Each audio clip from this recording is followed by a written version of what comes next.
With my 35 years of experience, our team at U.S. Asset Management can deliver professional investment management, financial planning to help you target your goals, and even specialized divorce financial analysis if you need it. We are here to help you make better decisions with your money. Call U.S. Asset Management today, and let's get to work on your financial future. Do you already have your investments with Fidelity? I'm David Cross with U.S. Asset Management. Did you know that you can assign your investment management to my team and put my 35 years of experience to work for you? You simply assign us as your investment manager and you keep the same username and password. Professional management, and you get to work with someone who shares your values. Call U.S. Asset Management today and put us to work for you. BKP Politics, Voice of Rural America. Straight talk, real truth, no drama. Georgia's got a story, and we're telling it right. BKP Politics, bringing it to light.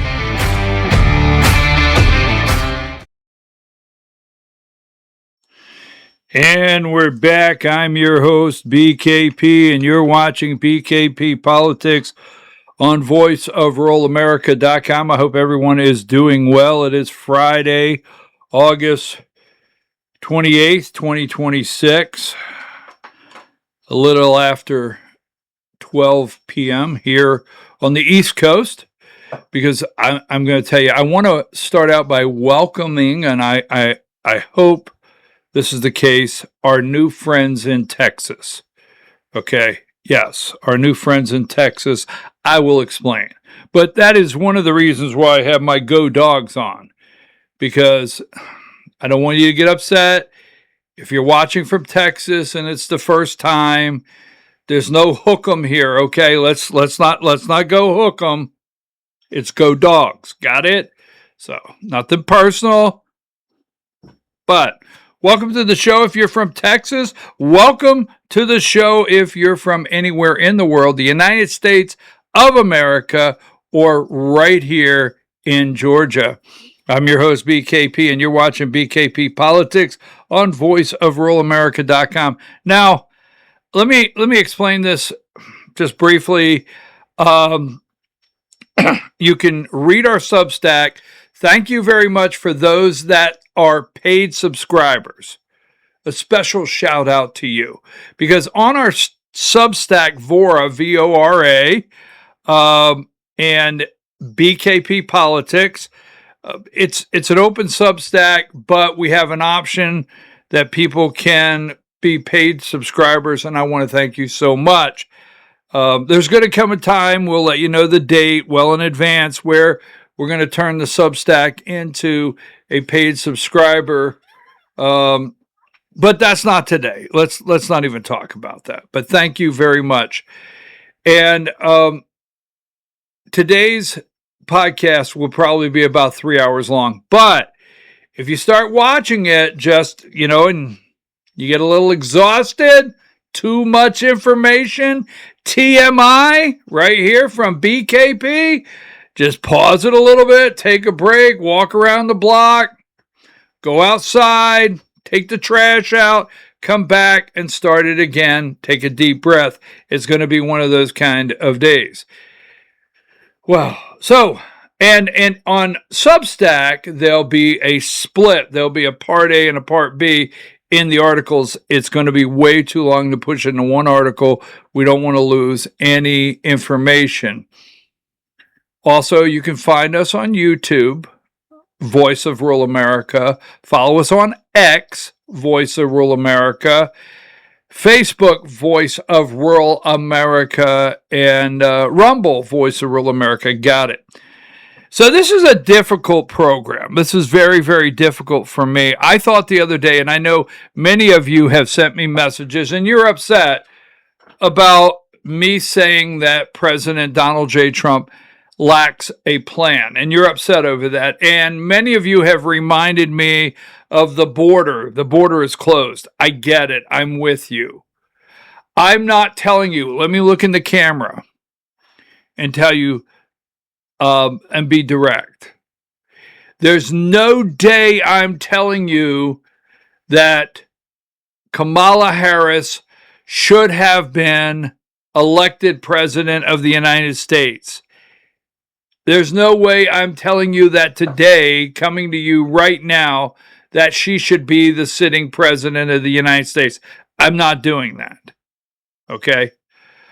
I'm just saying right now, going into November, basically October starts voting. Election starts in October now in many states like Georgia. All I'm saying is, what's the plan? Because if people go to the pump, not you and I, you pay attention.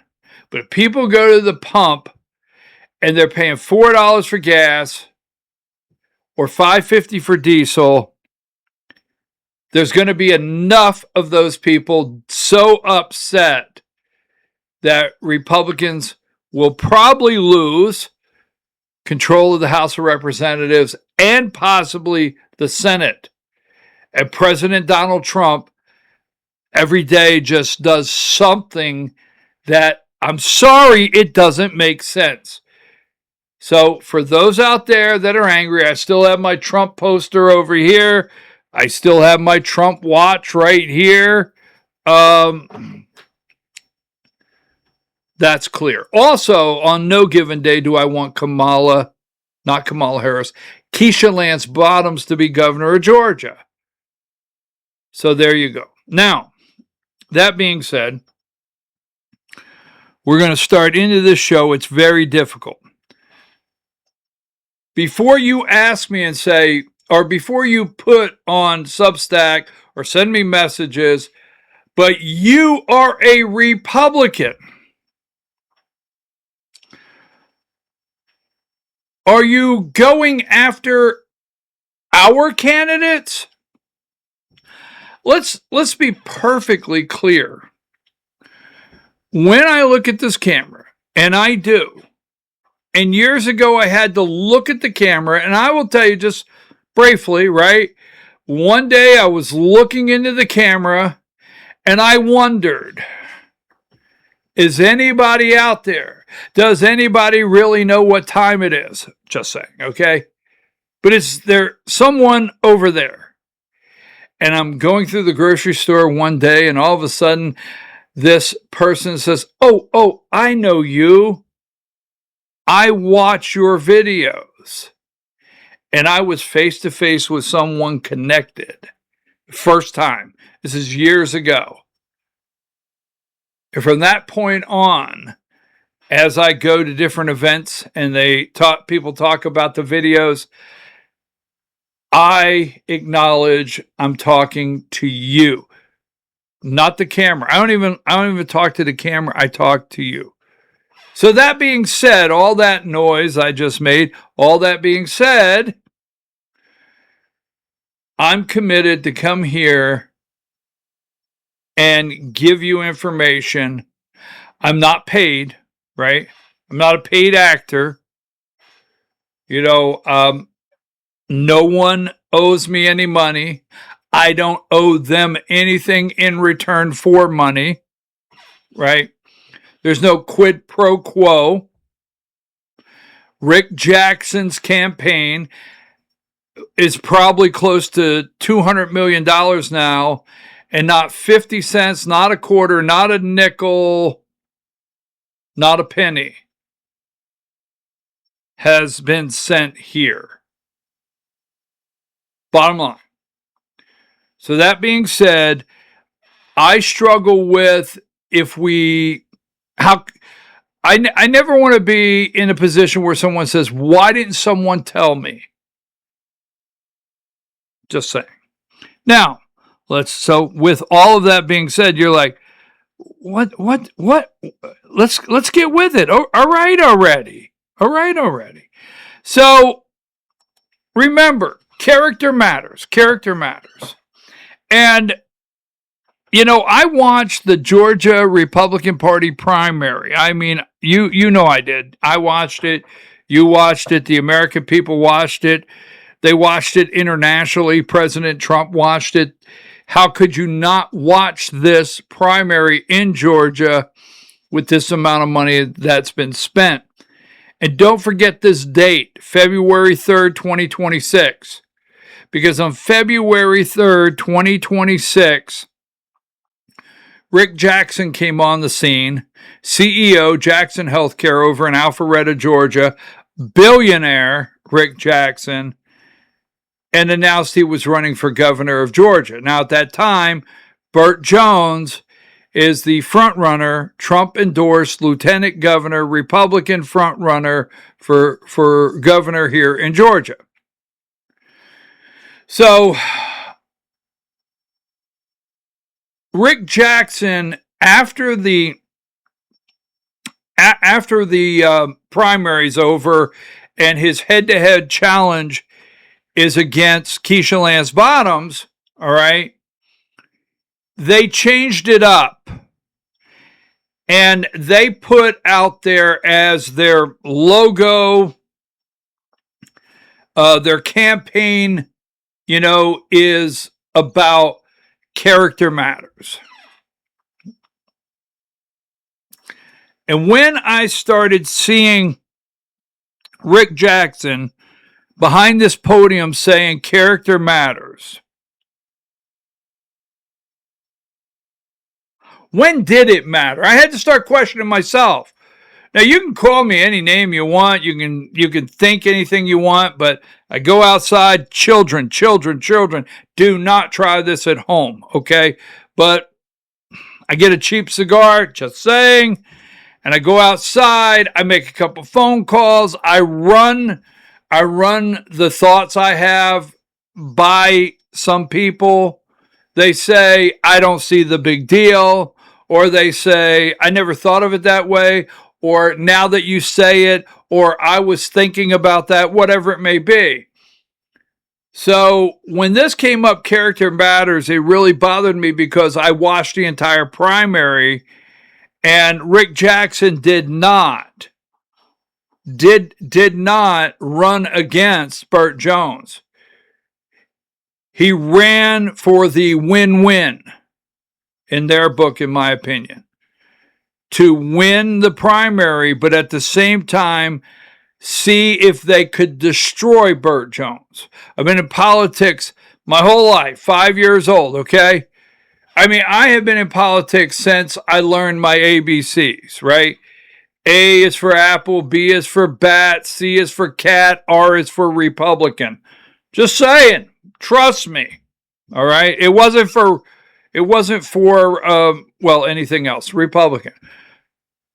I've been in politics my whole life. I have seen some of the nastiest, ugliest campaigns. I've seen Donald Trump just say some of the ugliest stuff to women, just saying, to other opponents, you name it.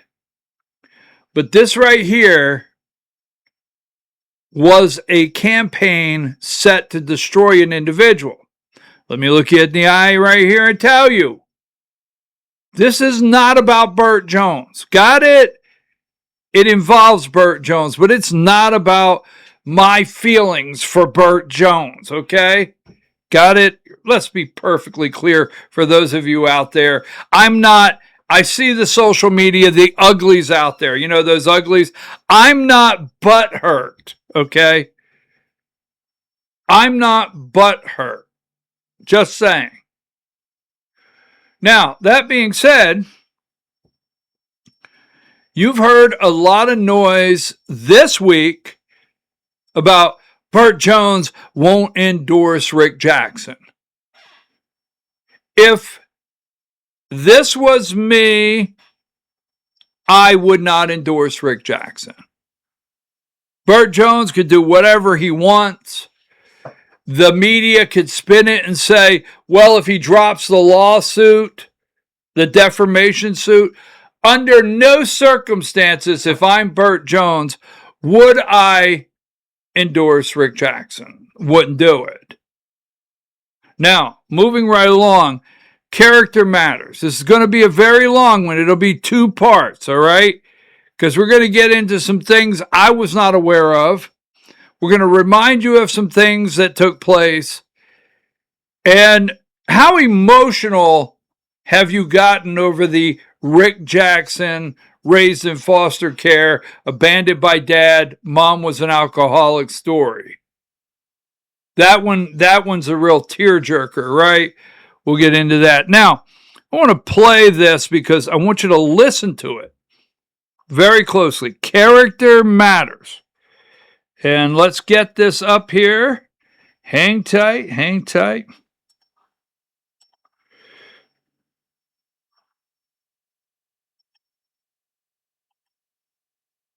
You are who your record says you are. Character matters when public money is in your hands. Character matters when an insider asks for a favor. Character matters when a child needs a fair shot. Character matters when a family needs relief. And character matters when the job belongs to the people. And in this election, character matters.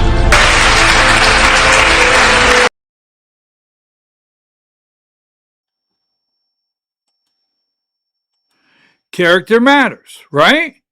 I mean, this is Rick Jackson. This is what's getting me. This is why we're doing this today. Because character matters. And when exactly does that character take place? I mean, when is it important, right? So when you say to me, are you just trying to attack Rick Jackson? No, I promise I am not trying to just attack Rick Jackson. That's not what I'm doing. I'm not the one. Every single thing we do today, everything, I didn't do it. I didn't put it out there. Everything here is out in the open. I didn't do it. I did not write the story in the HAC. We'll get to that in a minute about Rick Jackson and Burt Jones and Burt won't. I didn't do that. So if you hear a story out there and you're wondering, like, why are you doing this? Remember, every time you hear someone say, why won't Burt Jones endorse Rick Jackson? Well, I'm going to show you my thought. Now, Rick Jackson basically in this clip tells me to do this, and he's okay with it. And you will see. I'm going to play one more clip here. From that standpoint, I just asked one question. I learned this through going through psychiatry a long time ago, okay? And that is this. When somebody attacks me or criticizes me, I only ask one question. Is it true or not? If it's true, I'll probably get mad about it. If it's not, I don't care. He's the only one I care about, and he knows what the truth is. Someone sent us a... Sorry about that.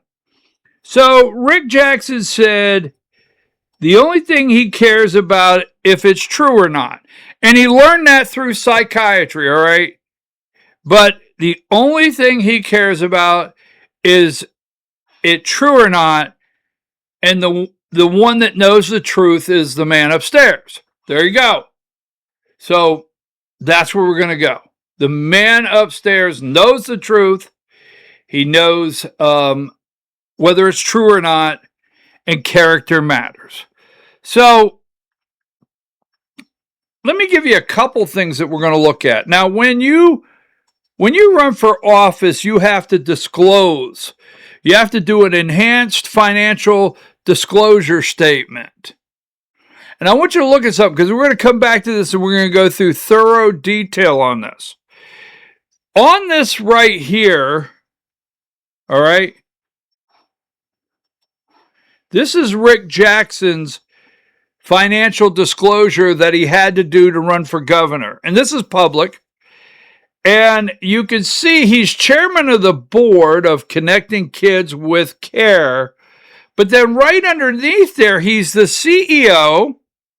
He's the CEO and president of Data Hub Developers. Data Hub. Data centers, Data Hub Developers, LLC. Right? And you can see the 2655 North Winds Parkway. That's where this corporation is registered to. and it says it's a land development. Okay, we will get back to that. Now, I have been looking for, I want to get to know this guy. All right. Again, answering your question, why are you doing this? Well, it'll be self-explanatory, but I want to get to know him. I wanted to find out who Rick Jackson is. On February 3rd, 2026, I'm like, who is this guy? Now, Keisha Lance Bottoms, I do not want her to be the next governor of Georgia. I don't personally know her, but we know Keisha, right? And we know Keisha, the whole husband, plane ticket, or whatever, Super Bowl, burning down Atlanta, worked for the Biden. We know Keisha, right?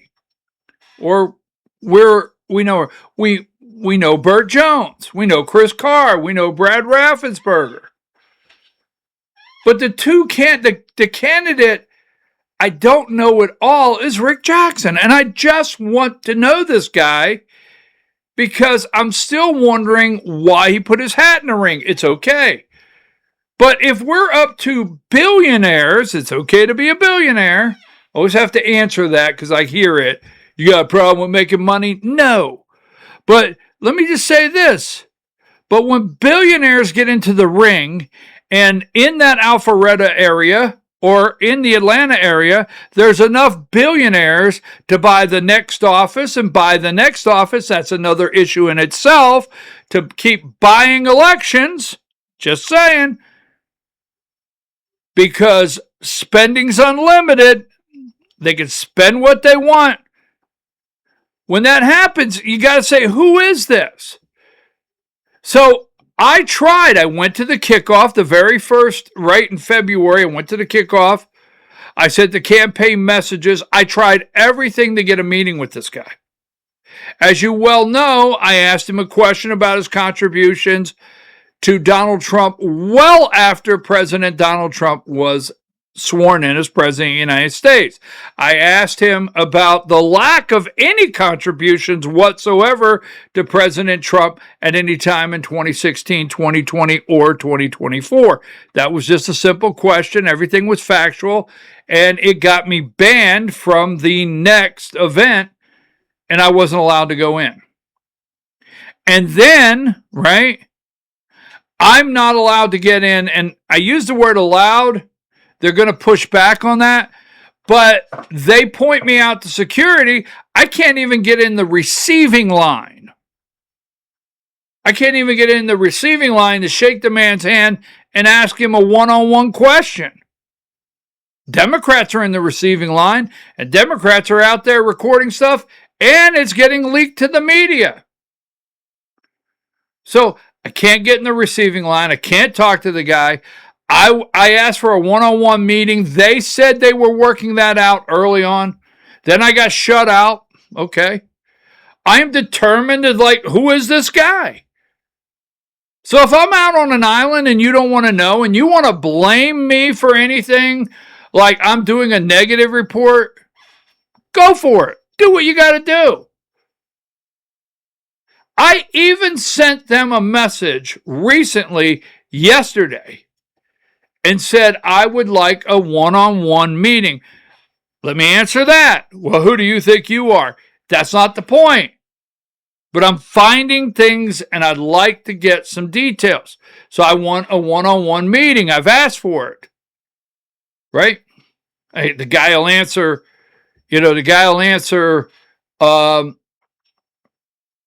Greg Bluestein at the AJC. He'll go on the radio because it's a puff radio setup with the Dancing Shelley. I now call him the Dancing Shelley. He dances, a marionette. Rick's got, you see those strings?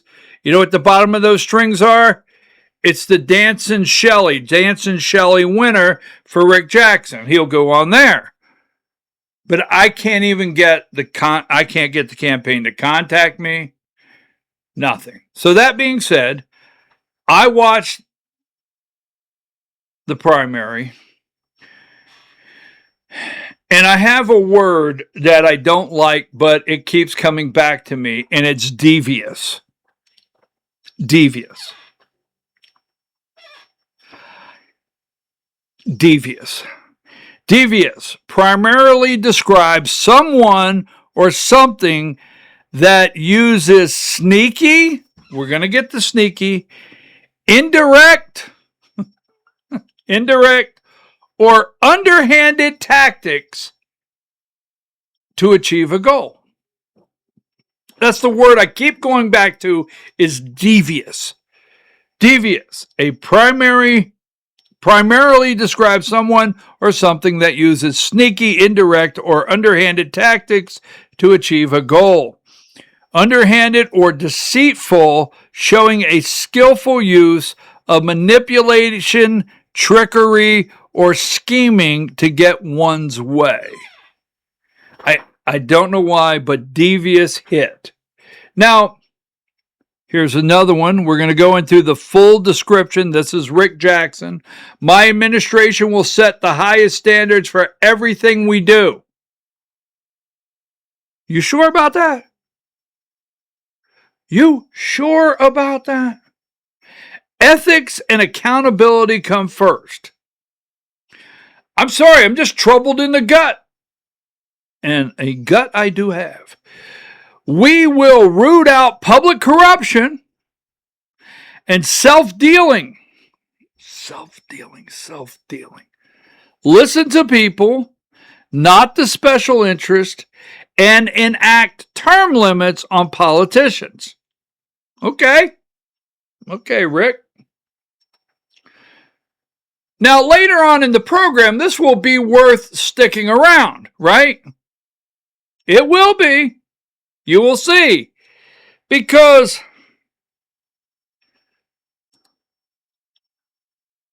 you see the Georgia Corporation Division? You see on 5/1/2025, Data Hub developers Texarkana.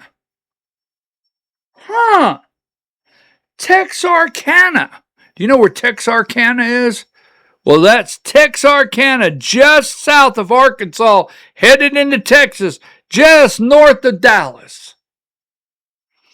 We're going to find out who shot JR, baby. Data Hub developers, Texarkana. Now, when you look at this, stick around. You're going to say, what's the big deal? I'm going to get to the big deal. It was created on 5/1/2025, well before Rick Jackson decided to run for governor of Georgia.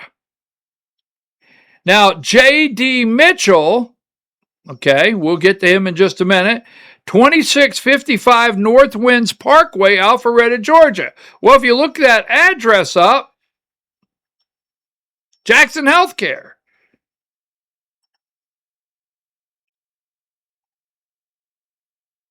Hold on.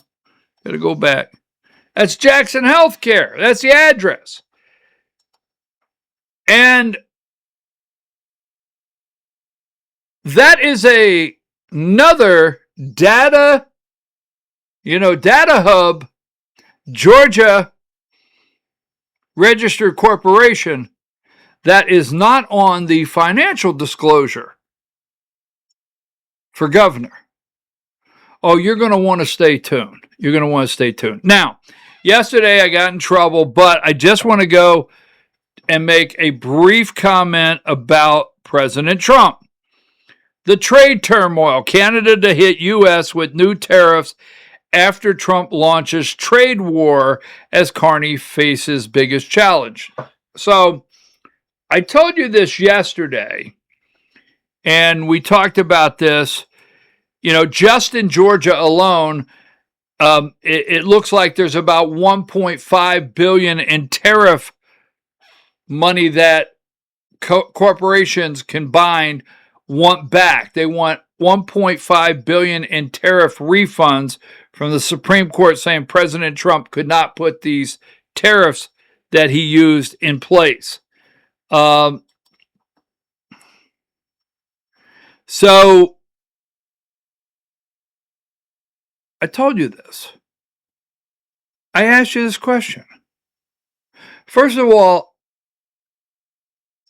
if the president of the United States would have come out and looked at the American people and said, you know what, we are in trade negotiations with Canada at the current time, and we will support and back our dairy farmers in Wisconsin.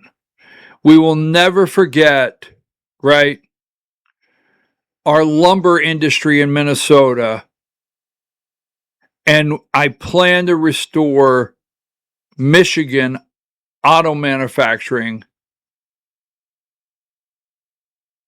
Those are things we are working on right now with Canada. And I'm for sure we will get to an agreement with our friends to the north. Okay.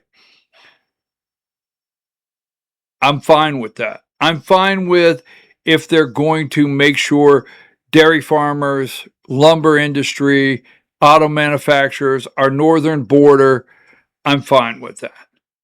But coming out and just saying the things he says, the President of the United States, Donald Trump, and attacking Canada, you realize we're going after Canada on a much higher level than we are China. Now let that sink in for a minute. All right. For all of those that are angry, that are telling me Trump closed the border, I get it. But we are in a trade battle with Canada. And guess what? China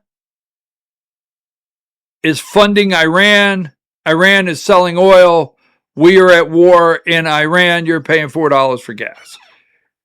More pressure on Canada than China. You look it up. So whether you believe this or not, Trump's economic approach draws concerns for some Republicans. A plan to lower tariffs on import beef and trade tensions with Canada. So on the beef, we'll get to that in another podcast. But when we talk about the beef, folks, importing beef, is it saying we don't have enough food to feed Americans? A, or two, importing beef, you're going to crash the market and hurt our beef and cattle farmers? What is it?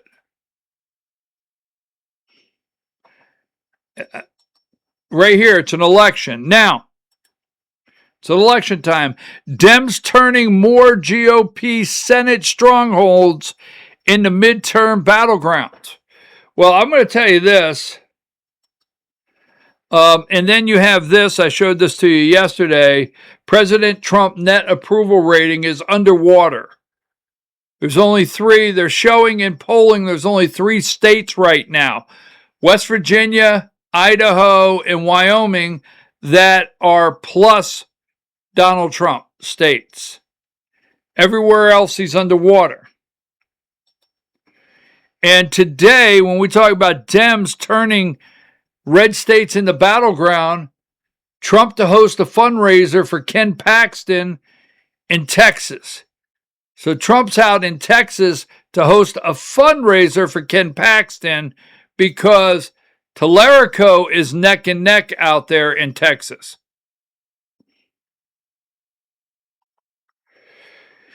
Here's another one really quick. Paxton. And folks, Trump signs order renaming Lake Ontario as Lake America in the United States. You know, when he signed an executive order changing the name to Gulf of America, I was okay with that. But, I mean, I'm prepared for what you bring my way, but it's going to be Lake Ontario to me, okay? It's not Lake America. Got it? I'm sorry. Matt, if you want, it's Lake Ontario. We've got bigger fish to fry than Lake America instead of Lake Ontario. All right. So this past week, Trump wants unity in Georgia. This is a news network, Notice, Notus, Notice. Trump wants unity in Georgia. The blood may be too bad. All right. Discussions over the lieutenant governor's endorsement, which includes an offered ambassadorship, appear stalled. All right. A spat of unresolved legal squabbles. And the writer is Ben T.N. Muse, August 25th, 2026. And this is the 28th. So, Germany was on Bert's mind. President Trump offered to make Georgia lieutenant governor the ambassador to one of Europe's largest countries. So, that started the ball rolling again. And as I said a moment ago, no, if I'm Burt Jones, I do not endorse Rick Jackson. I don't. I don't endorse him. Because I'm going to go exactly with what Rick said. Character matters, right? Character matters. And Rick Jackson, I said this early on. The very first thing, remember after the primary was over, I said the first thing you do is consolidate your base. Now, I was never against Rick Jackson going downtown Atlanta to the Black Barber Shop, the Toast on Lenox, Black-owned restaurants. I was not against that at all. But what I said is get the base first. And the first thing Rick Jackson should have done is drop the $25 million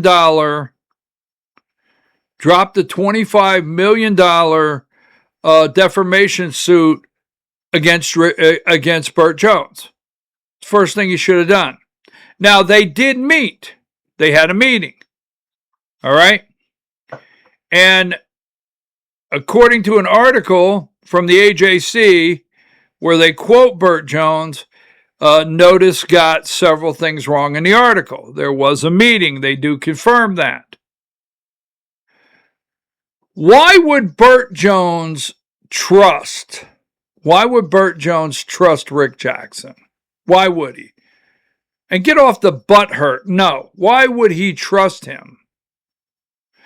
And I'm going to tell you right now, that is what I understand. I understand not to quote the meeting because there's a lot of press accounts now on what they claim they know happened in the meeting between Burt Jones and Rick Jackson. But my understanding is, Rick Jackson is seeking Burt's endorsement, and Burt wants the lawsuit dropped. And they say, you endorse first, and then we'll consider the lawsuit. Hell no. You can't trust these people. I'll show you why.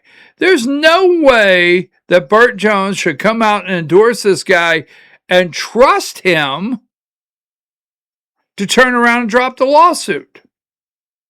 Fool me once, fool me twice, right? So in the AJC, here you go. It was small talk. Burt Jones pours cold water on Rick Jackson's reconciliation. The wounds from the scorched earth Republican primary between billionaire healthcare executive Rick Jackson and Lieutenant Governor Burt Jones have not healed. Jones rejected a Washington news outlet's report that President Donald Trump offered to make him U.S. ambassador to Georgia in an exchange for endorsing Jackson in the general election. So,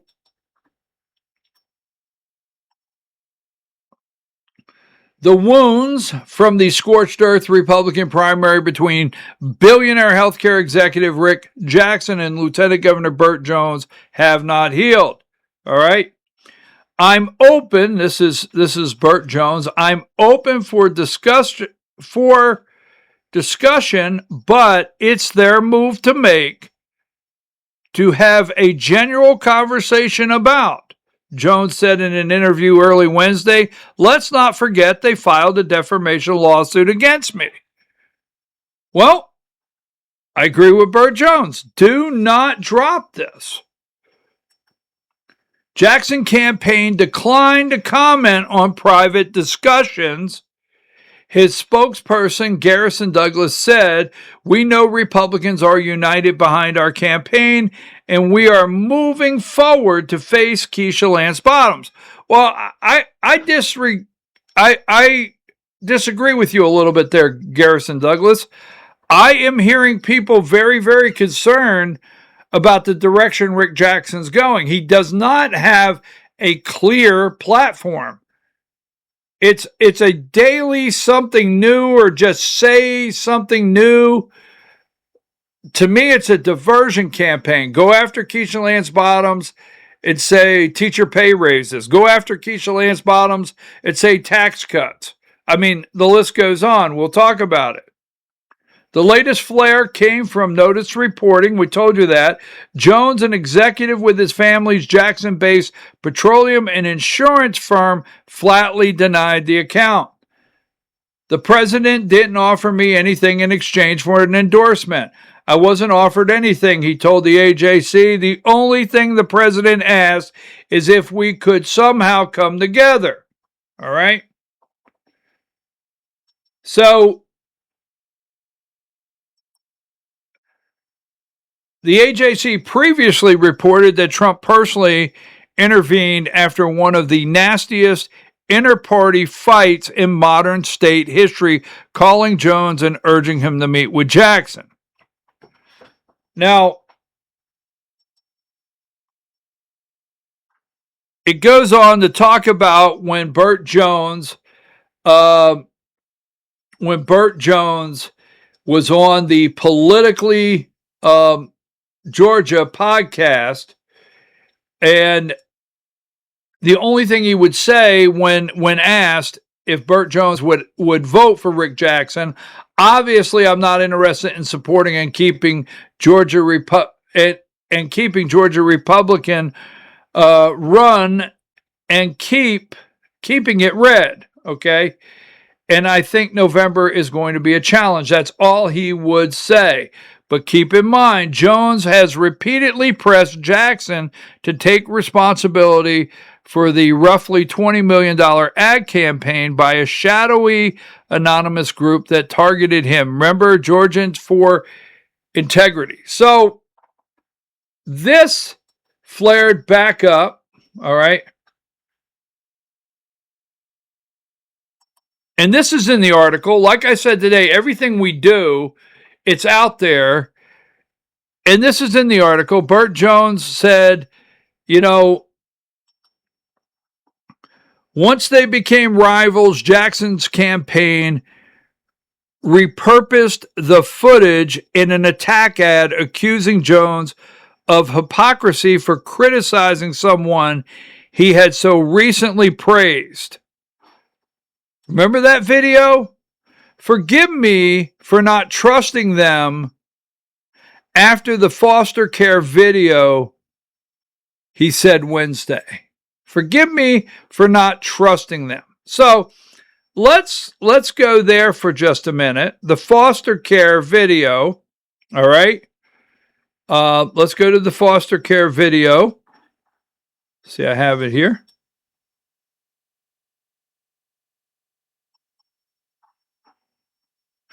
And one more, the foster care video. Let me find that. Make sure I have it.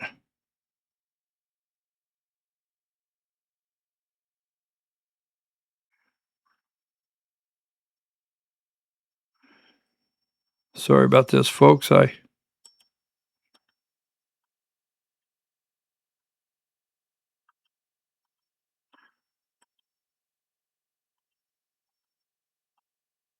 might have to get that one back. I thought I had the foster care video.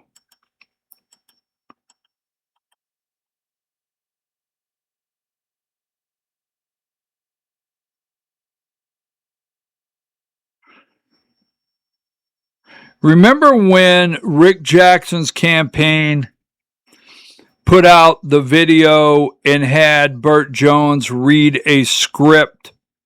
Remember that?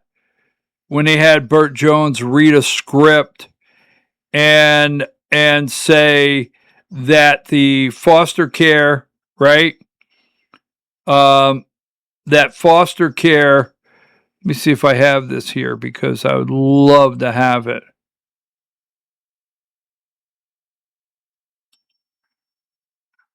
Just a minute. Hang tight. I got it here. Won't take but a second. Let's add this.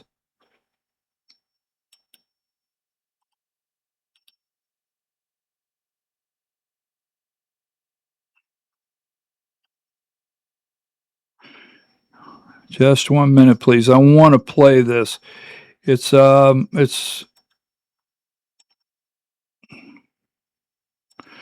okay. Let me find. I have it here now.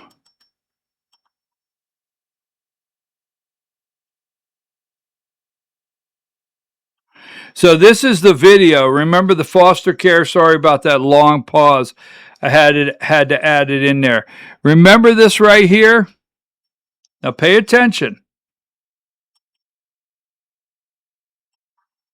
Burt Jones is losing, so now he's lying about Rick Jackson. But a few months ago, here's what Burt had to say. My good friend Rick Jackson knows firsthand what it's like to grow up in the foster care system. And that's what makes his commitment to helping others so powerful. We're incredibly grateful for his leadership and his friendship and his knowledge. Thank you again, Rick, for all that you do for Georgia. When you see Burt's new attack ads, remember, he doesn't believe them either. Burt Jones.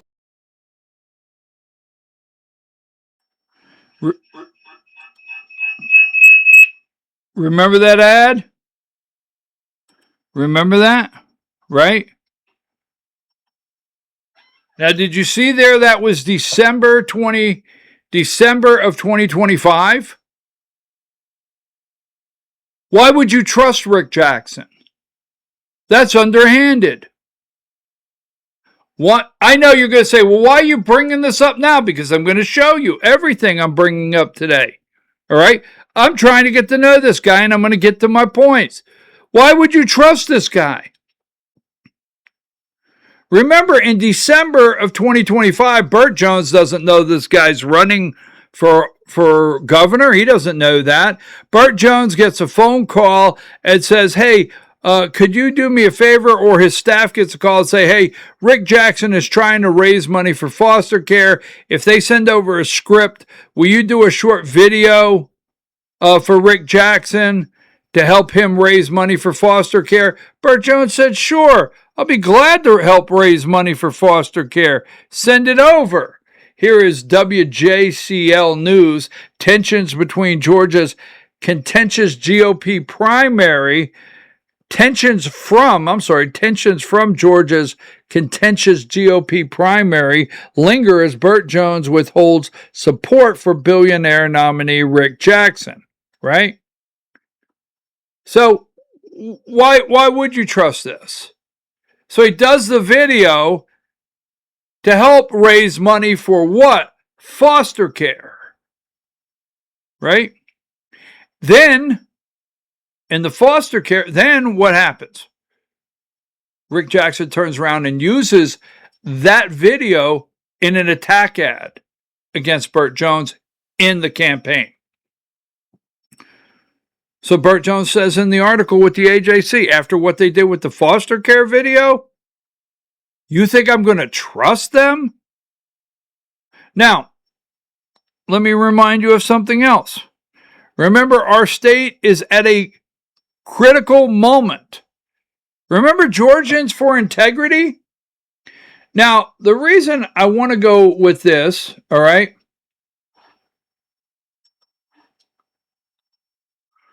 Remember, Georgians for Integrity spent what, $20 million? Rick Jackson says he's got nothing to do with it. That's what he says. And what did they do? They came out of the box originally attacking Burt Jones on what? Data centers, right? And attacking Burt Jones, saying he's having data centers built on his own property. Remember Data Hub? Remember Data Hub, Texarkana, land developer? Right? Rick Jackson, we'll go into great detail. I don't know who this guy is, but I know this. Remember Georgians for Integrity? And then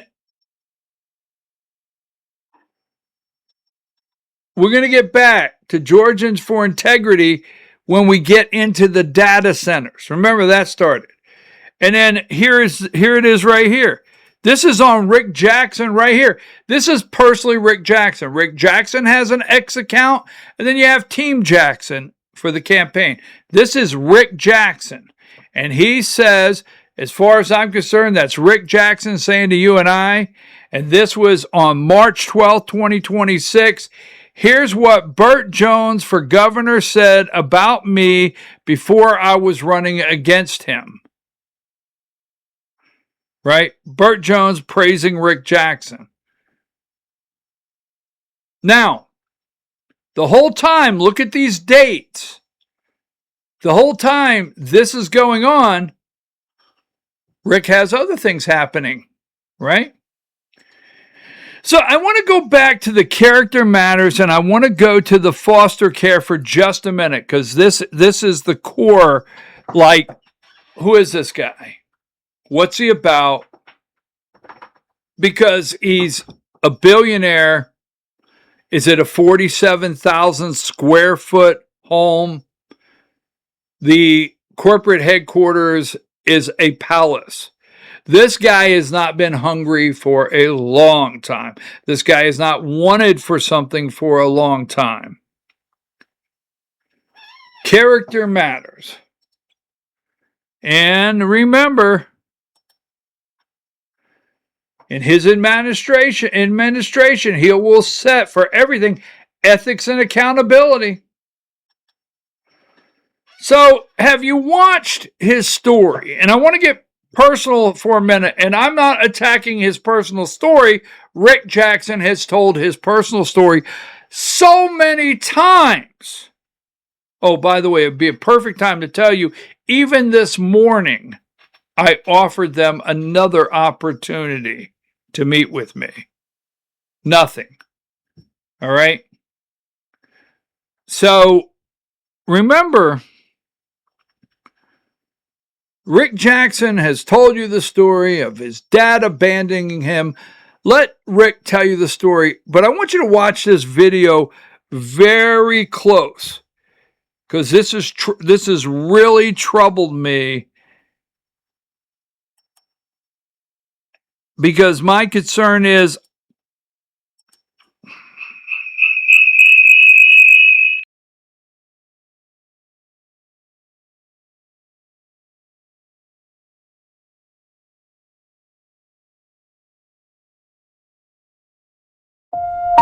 My dad abandoned us when I was 9 months old. Mom was a sixth grade educated alcoholic. I had 7 stepfathers by the time I was 12. I ran away from the projects for the first of 5 foster homes. I learned you can curse the darkness or find the light. Shoe shining, ticket scalping. I couldn't afford to go to college, but I learned how to work and built a business that employs thousands of Georgians and saves thousands of lives every year. I'm running for governor because politicians have failed to make our state more affordable, bring down healthcare costs, pass term limits, or make our public schools the envy of the nation. I'm an outsider, but I have worked with and tangled with politicians in both parties. I'm Rick Jackson. I've got this.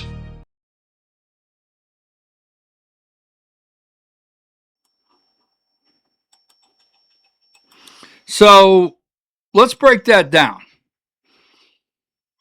And this may just be me, but I've heard that story so many times. He's had 7 stepdads, which he's implying his mother is You use the word. A cocktail waitress, a single mom in the 50s, right? Trying to raise a son. Cocktail waitress, 7 stepdads by time he's 12. Now, in that picture, he's 12, he's with his mom, okay? She's obviously not drunk there. He said she's very sweet, right? Very sweet when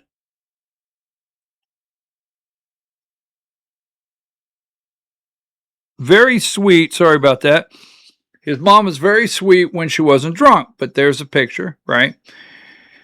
We've heard all these stories, and I keep wondering where he's going to fill in the blanks. I've searched everything. If I could have met with him and sit down, I would have asked him some of these questions. And here is a picture of him and his dad. Now, his dad abandoned him. He said, I never met my father. Well, you might say, well, he's 9 months old here. He doesn't remember meeting his father. But I understand through sources he does know who his father is. Okay? So we'll go with that. I understand through sources he knows who his dad is.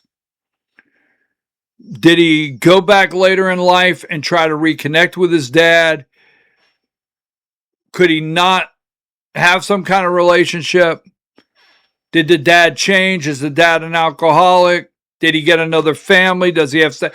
I don't know. And I'm not saying this is the most important thing in the world, but Rick Jackson has used this to play on your heartstrings, to bring tears. And I've had people, even Patricia Murphy at the AJC wrote a story about how emotional Rick Jackson gets. And I know how emotional he gets. And yes, he can turn on the waterworks. He can do it. He can turn on the waterworks. I don't know if he gets emotional over not having a mom and dad growing up, because that's horrible, or just himself. Because you need to deny self. Deny self. I never met my father. My mother battled alcohol. I had 7 stepfathers before I was 12, lived in 5 foster homes, and went to 13 schools. By the odds, I was never supposed to be here. Hard times do not define you, but they do test you. They build your character, fortify your values, and reveal who you really are at the core. Reveal who you really are at the core.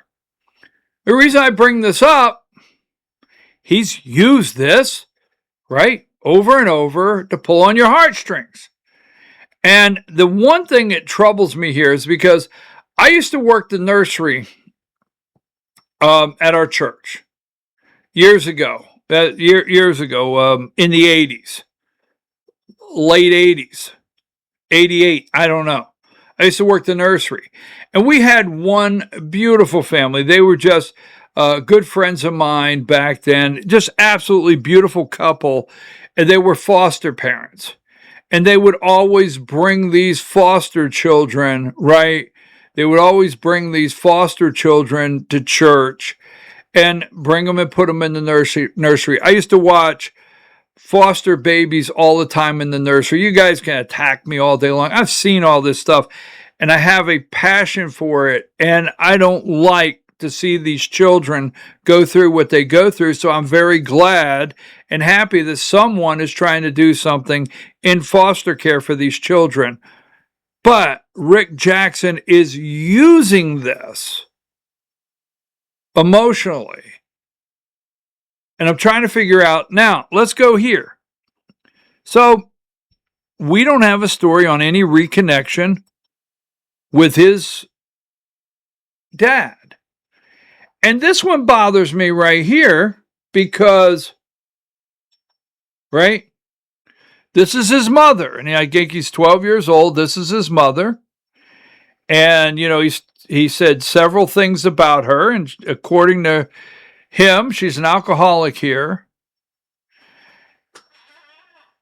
And I keep wondering, when he left at 12 years old, what happened to her?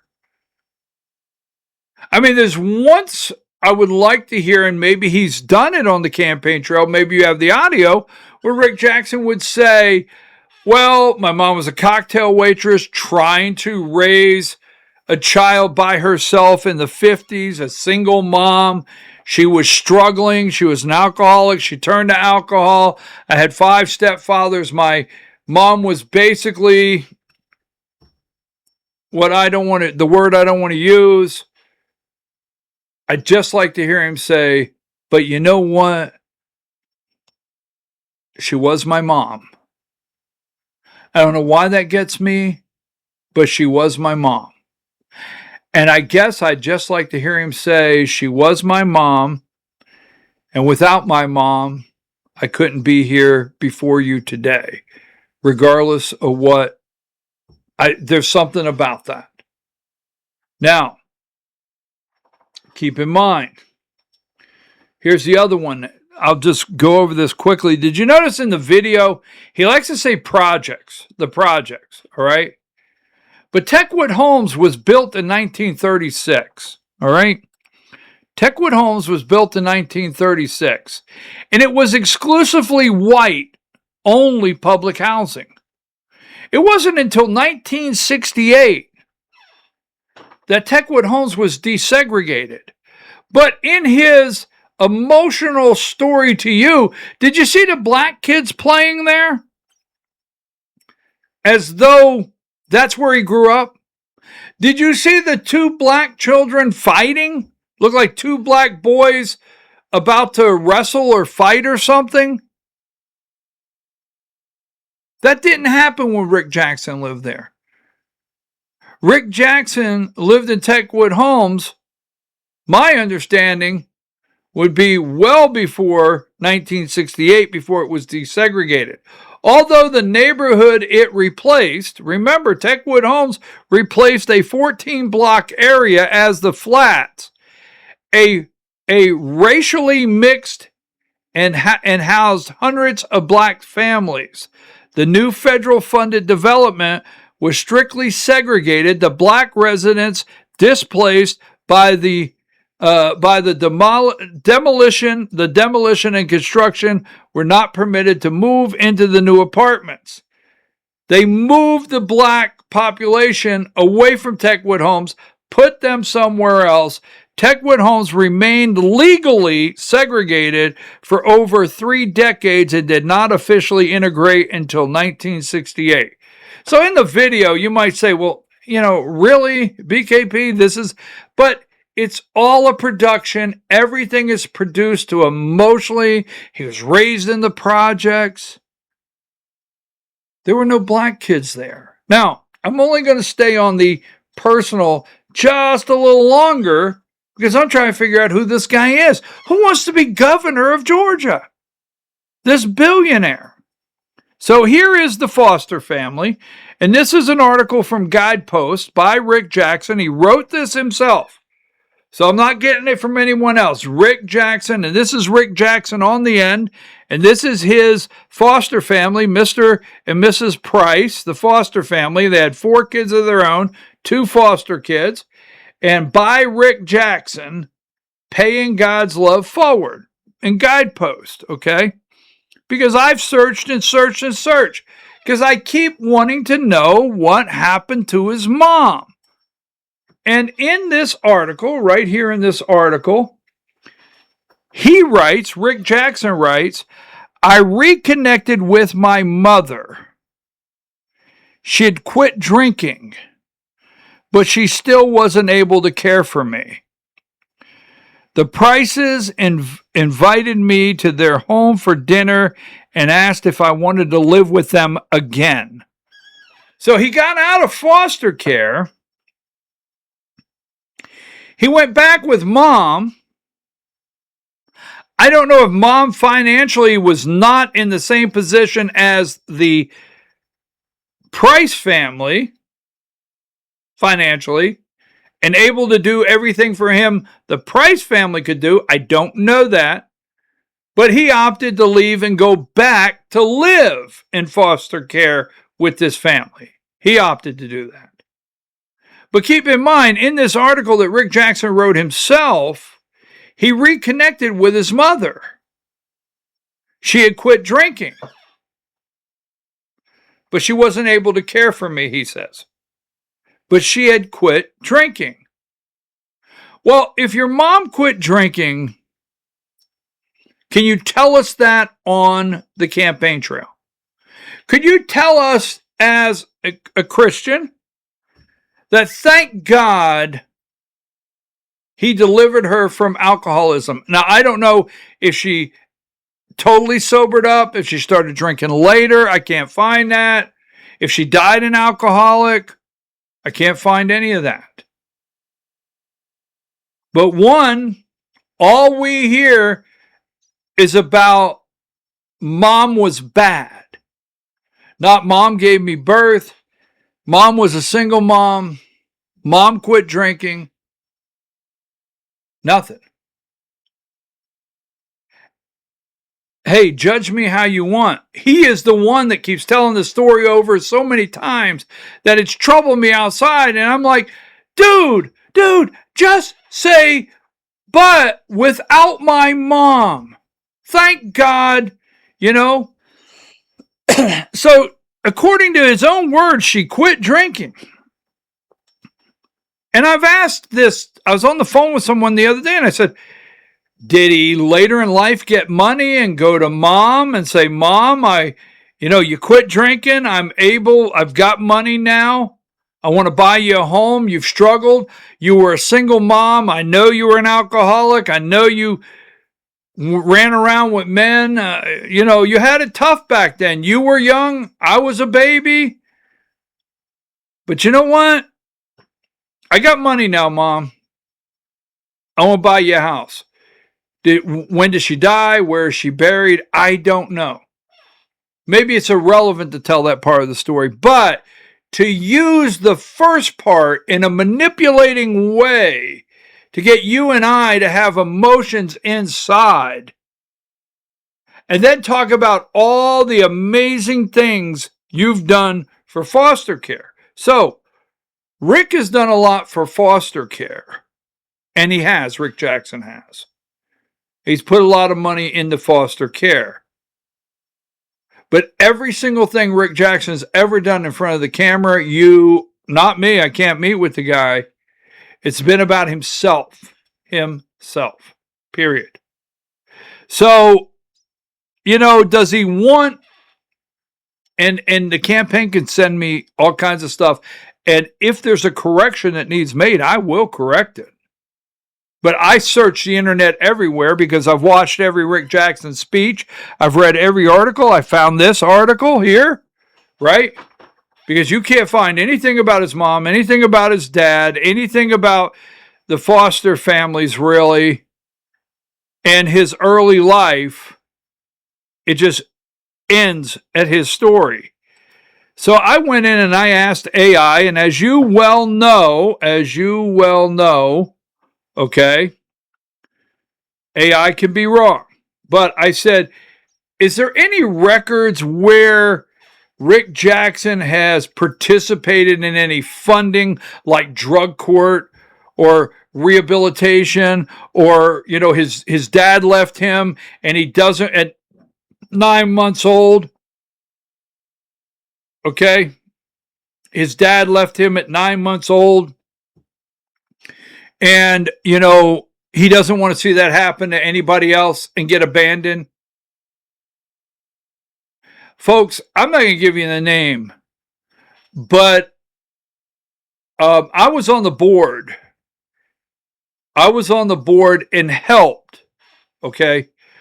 I was on the board and helped start a men's reentry program from drugs and alcohol and jail. Yes. And it's not far from here, and I think they have 18 men there today, And this was years ago. I was on the board, all right? And I helped find it, and I helped put it together. I helped, okay? There was me and another individual that actually started it, and he is still the director there. I'm no longer on the board, to be accurate. I have sat in drug court graduations. I've sat in drug court graduations. I have sat in judges' offices. Yes.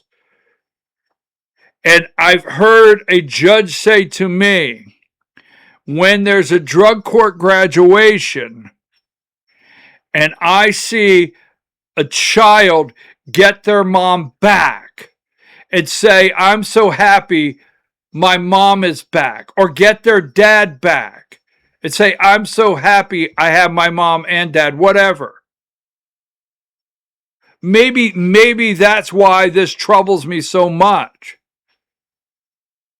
But how many homes like that, where substance abuse, alcoholism, drugs, men, women, has he talked about on the campaign trail?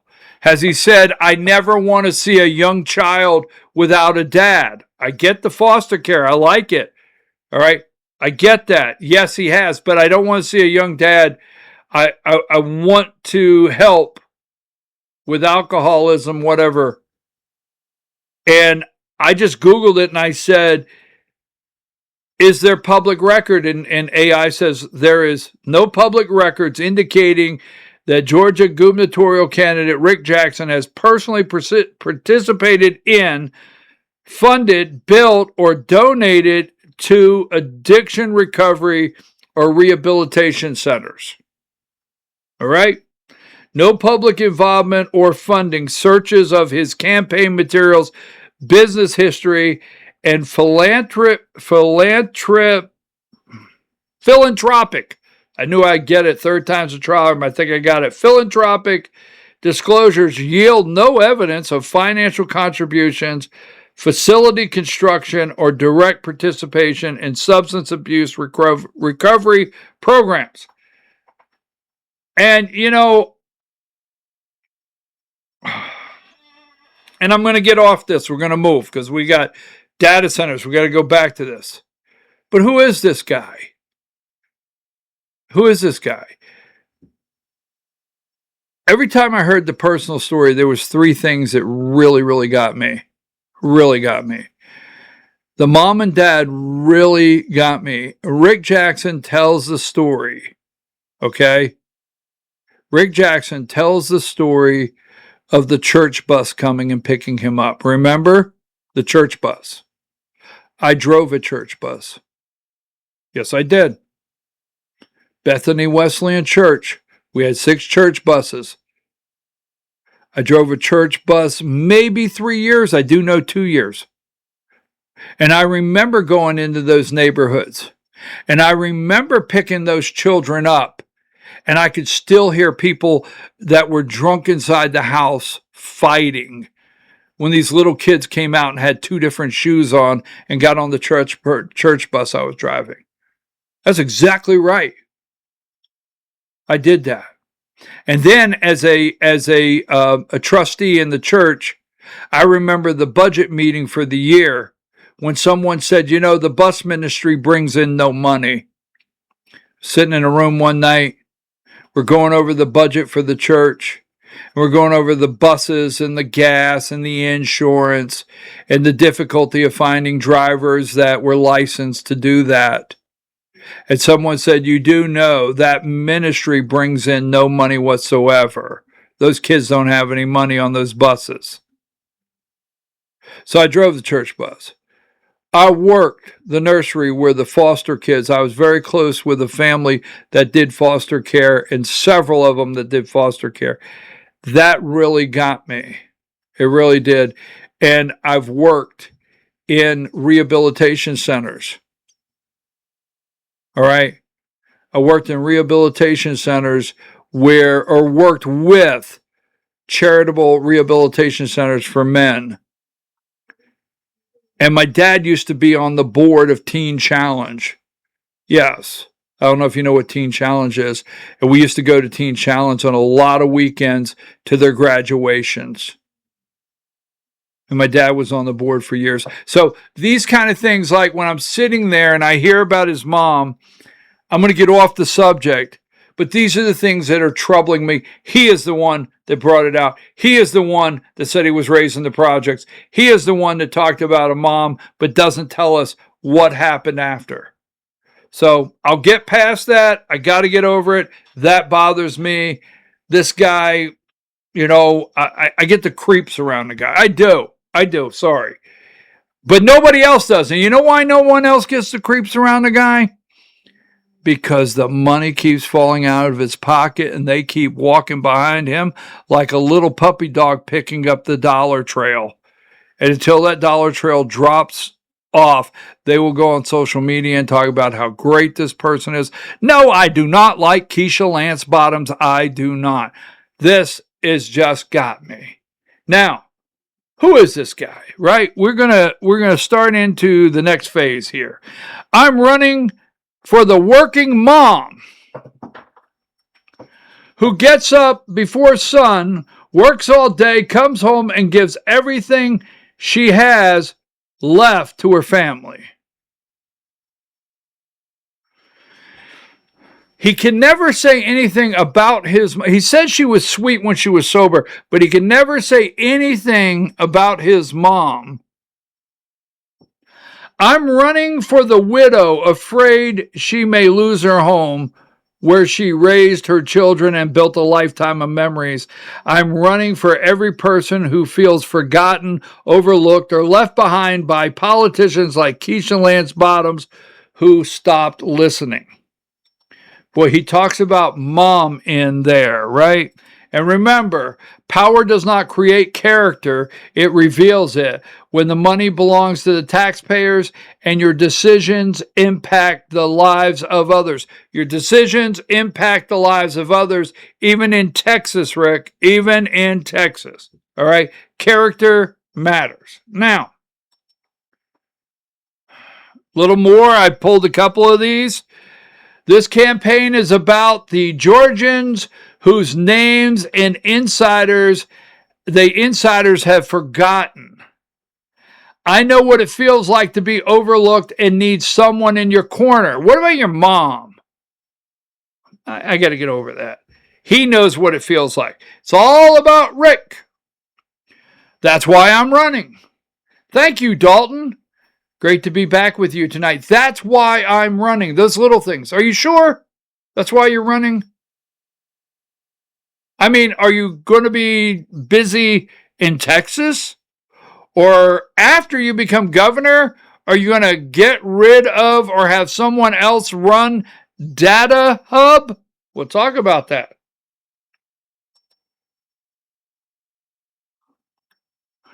When I am governor, Georgia will have the strongest ethics laws in the country. And the reason I keep bringing these up, pay attention. Strongest ethics laws, okay? Self-dealing will be put in the past, and public service will be about actually serving the public. I'm getting phone calls like, if this guy is elected governor, wonder who will really be governor, or who will really be in the office making the decisions, who will be the power broker. Self-dealing will be put in the past. Well, we will get into tomorrow some possible self-dealing. Here's another one. This campaign is about Georgians whose names the insiders have forgotten.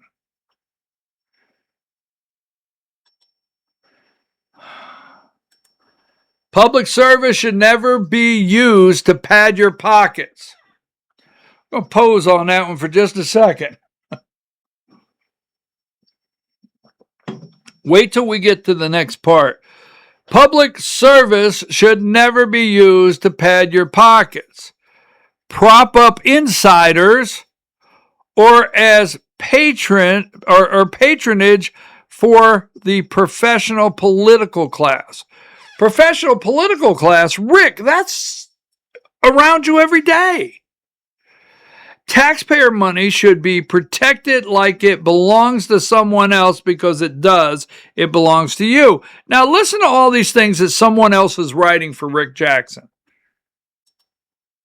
Rick Jackson sharpens anti-establishment pitch with term limits push. Just anti-establishment, term limits. So remember where we started today. I have told you how long have I told you that data centers are a voting bloc? Data centers are a voting bloc. Now, what I'm about to get into with data centers, this is not a pro or con. I want to be clear.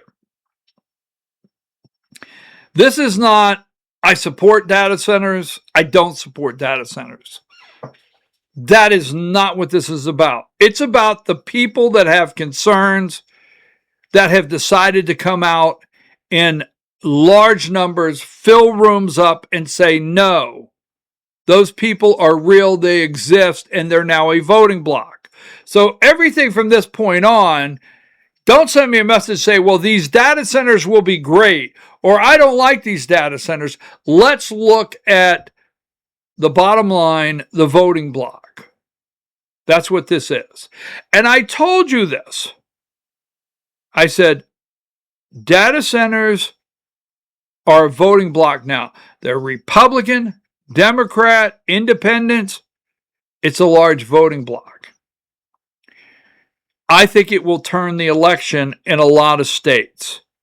In fact, I don't think I have it on the screen, but there's several elections that have taken place with city councils across the country, mayor, commissioners that brought data centers in, and they were kicked out of office. You can find that. Just do a Google search or search on whatever engine you want. The data center backlash burst into midterms, with opposition to the center mounting. Many Democrats and a growing number of Republicans are campaigning against them. Okay? Campaigning against them.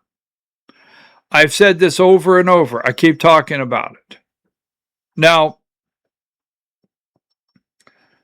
President Trump says communities that oppose data centers are making a mistake, right? They're making a mistake. Now, that being said,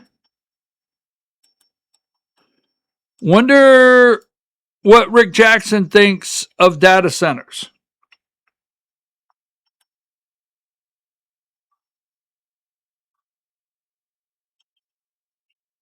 I'm very pro data center. Burt Jones is losing. So Sorry about that. I'm pro data center, right? That's what Rick Jackson said. I'm pro data center. Okay. He's pro data center. We established that. President Trump, pro data center. Now, we're going to back up just a little bit, but we're going to stay focused on data centers, and we're going to get into why Burt Jones should not, if it was me, endorse this guy at all. Because remember, this guy came out of the box. He's pro data center. But he came out of the box. He was very early attacking Burt Jones on data center. While he's been up to something. We're going to show you. We're going to go into Texas today, right? I spent hours on the phone in Texas yesterday. Not in Texas. Let me back that up and get that correct. I spent hours on the phone with some people from Texas yesterday. I shall explain. So, after the primary, now Burt Jones won, or Burt Jones was the top vote getter in the May 19th or the May primary. We'll just say that, right? Rick Jackson came in about 8 points under or something, or 5 points under, if not more. But remember, in the runoff, Rick Jackson would not debate Burt Jones. Now, I'm going to show you why he would not debate Burt Jones.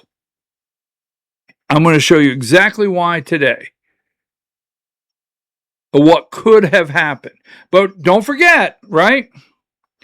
GOP governor candidates unlikely to debate one-on-one before early voting begins and primary runoff. Rick Jackson declined to debate ahead of early voting. Burt Jones said no to a proposed debate after early voting started. So Rick Jackson knew that he would lead in early voting, right? And he did. That's why he won early voting. Burt Jones won the vote on election day. But early voting. Oh, Rick Jackson wants that vote by the mail, and he wants that early voting. Now, that being said, he wouldn't debate Burt Jones. Don't forget it. And here's the reason why. Now, here's the second thing I want you to remember for a reason. Rick Jackson announced his candidacy for governor on Tuesday, February 3rd, 2026. February 3rd, 2026. So he's already doing some things, and then after this date, he's still doing some things. Well, we'll show you those things in a moment, and it's not Jackson Healthcare. So Rick Jackson, the billionaire in the Republican primary runoff for governor against Lieutenant Governor Burt Jones, has accused Jones of personally profiting from data centers. Right? He accused Burt Jones of personally profiting from data centers, right? Something Jones denies at a solo press club debate, right? Burt Jones did vote for the tax credits for data centers in 2018. But remember, Rick Jackson said that Burt Jones' family, right, on their land, his campaign said, on the Burt Jones family land, there would be data centers built. Don't forget, Data Hub is land development. Right? And Rick Jackson is in Georgia attacking Burt Jones about profiting from data centers. Well, let's go back. Remember this one? Remember Georgians for Integrity? Now, Georgians for Integrity started going after Burt Jones in December and January. Dark money, $20 million. Georgia needs leaders who are honest. Rick Jackson denies ever having anything to do with Georgians for Integrity, right? Although the registered agent, if I can remember it correctly, for Georgians for Integrity is from Ohio, a Delaware corporation, and the same attorney registered in Alabama that was going after Blue Cross Blue Shield group over there. I don't have my facts straight. I love just facts. I did the story long ago. But that being said, remember, Georgians for Integrity was going after Burt Jones, right? And let's move to, let's see. Georgians for Integrity. Let me play that video. I want to play that video. Remember this commercial going after Burt Jones? We're going to talk data centers, right?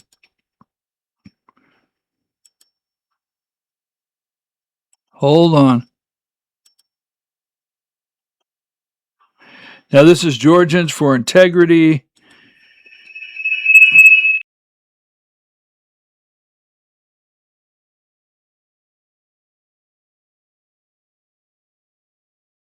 It's hard keeping up with the Joneses, especially Burt Jones. Burt voted to raise his taxpayer-funded pension, then backed a $10 billion deal to build data centers on his family's land. It's no wonder Burt voted to let government steal Georgians' land through eminent domain. For Burt, it's called payday. With Burt's power, there's no keeping up with the Joneses. Tell Burt Jones, Stop profiting off taxpayers. Chair recognized. Sorry about that. Remember that? Now, Georgians for Integrity, right? Georgians for Integrity. Data centers. Rick Jackson claims doesn't have anything to do with it. But remember, through the campaign, there were several times that data centers, the Burt Jones family property, right? Burt Jones family property came up that they were going to build data centers. And remember that old eminent domain? They wanted to lead you to believe that Burt Jones was supporting and kicking people out of their house so power lines could be built, eminent domain and data center. You remember all that in the campaign? Come on, don't tell me you forgot that already, right? Now, so remember when Rick Jackson admitted and was when I say caught, he did not disclose, he did disclose something, but he did not disclose this until he was asked. Rick Jackson says he invested in a data center, makes case for their economic impact, right? So on the campaign trail, they're attacking Burt Jones, and he has asked this. He does not come forward and disclose an investment in data centers. But he does disclose it. Let me get this one up here. I'm going to play this video for you right now. Give me just a brief second. Someone sent us an audio of a rally you did in South Georgia, and you said, do you invest in a data center in Texas? Yes, I do have an investment, and that's the reason I'm knowledgeable about it. When I found out, for instance, that I heard that first that the power was going up because of this new infrastructure and so forth like that. Well, the first thing, I had to provide a letter of credit that to the power company, so it didn't cost me. So I was wondering if it was different in Georgia. I found out in Georgia it's the same way. Georgia Power does not pass that cost on to anybody. They've frozen their power rates and so forth like that. So yes, I have an investment there. So I'm just familiar with the economics. That's the reason I'm bullish for Georgia, because I can take that capability of understanding business transactions and convert it into reducing, helping affordability, increasing revenue and expenses, so you can cut down on taxes. So I think it's something we should definitely take a look at. Everybody that's concerned about it, they have a problem with it. I understand that, but I just think it's a potentially great opportunity, especially for rural areas.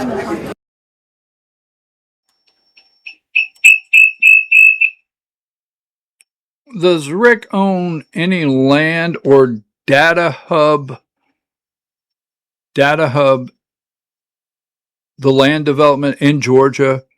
Like, if Rick becomes governor of Georgia, is he going to develop data centers in Georgia? Now, he has said he'll unwind his contracts through Jackson Healthcare with the state of Georgia, but what about data centers in Georgia if he becomes governor? I'll tell you why. So Rick Jackson says he's got an investment in data centers, okay? And then, but remember, go back, this is Team Jackson, don't forget, this is Team Jackson. For Burt Jones, it's all about the family business, not you. Right? This is a Jackson campaign commercial. This is a Jackson campaign commercial. And in Jackson's campaign commercial, right? It's a little frustrating, but let's go ahead and play it. All right, let me find it here. This is the Jackson campaign commercial. All right. We'll get to it in just a second here. I know I have it. Maybe I don't. Let me see if I have it. It's the Jackson campaign commercial.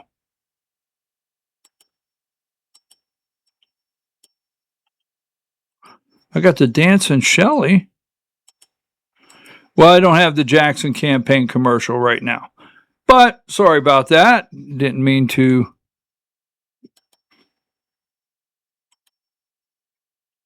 But remember, this is a Jackson. This is during the primary. This is on March 24th. Now, the reason these dates are important, remember March 24th, 2026. He is attacking Burt Jones for having data center on his property. For Burt Jones, it's all about the family business, not you. $10 billion project backed by Burt Jones pairs a hospital with a wave of data centers. Now, wait a minute. He's for data centers. He's attacking Burt Jones about data centers, right? Just saying. So I read the AJC every morning. And I know you don't like that, but I do. And I read this article. It said Rick Jackson raises $13 million in outside money for Georgia governor bid. So when Rick Jackson became the actual nominee, let me give it to you here. When he became the actual nominee for the Georgia Republican Party, the Republican nominee, he was then legally able to start his own leadership PAC, right? Just like Governor Kemp, Keisha Lance Bottoms could start a leadership PAC. Just like the Burt Jones, you can have a leadership PAC. So immediately, Rick Jackson started his own leadership PAC. And what they do is they can have, now you can write unlimited checks to the leadership PAC. And the leadership PAC can coordinate with the campaign. Oh yes. The leadership PAC can coordinate with the campaign. So he starts a leadership PAC, and whether you know it or not, I don't know how many, but they have these private, very, very wealthy people fundraising events behind closed doors where lobbyists show up. I'll show you that on another day. So for all the forgotten people, Rick Jackson has not forgotten the lobbyists that are surrounding him, and they are there. Don't believe that this is the outsider. But Rick Jackson raises $13 million in outside money for Georgia governor bid. So, okay. So I look at that and I say, all right, let me read that. And I get to this part right here. Now, a little side note. I don't know these people I'm about to talk about. I do not know them. They may be good people. Everything's legal. Just saying. So this is not an attack. I want to be very clear that this general contractor I'm not attacking. But, so I go to the next part and I read, this is in the article, several other donors wrote the Republican six-figure checks, including $100,000 contributions. $100,000 contributions from a railroad maggot. Sorry, not maggot. Back up. Erase that. A railroad magnate. Right? Get that correct. Maybe I should not try that one from time to time. But here's what gets me.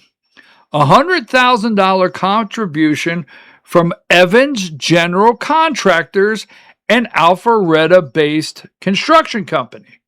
So considering it's an Alpharetta-based construction company, and like I said, this is not an attack on them, okay? And they're from Alpharetta, I thought, you know what I'm going to do? I'm going to look a little closer. Rick Jackson's from Alpharetta. They're from Alpharetta. They gave Rick Jackson $100,000. So I started going into AI asking some questions, right? Do they build data centers? Yes, Evans General Contractors is currently building a data center facility in Texas. Now, AI can be wrong, so we're going to do some research here. Okay. Specifically, they are serving as a general contractor for a new facility and corporate headquarters for Core Scientific, a digital infrastructure and blockchain company located in Denton, Texas. The project is scheduled for completion in the summer of 2026. Okay. Now, so I start looking. They build transfer stations, electrical transfer stations. They do a lot of stuff in Texas. Wait a minute. Rick Jackson said he had investment. He didn't say own. He said, I have investment. Saying Evans General Contractors at their home office is in Alpharetta, Georgia. Yes, you're absolutely right. While they handle major projects like the data center in Texas and have regional offices across the country, Evans General Contractors' corporate headquarters is in Alpharetta, Georgia. Want to make sure I get the right people. Okay. They wrote a $100,000 check. Let me keep digging here a little bit. Evans General Contractors in Alpharetta. Headquarters, yes, Alpharetta, Georgia.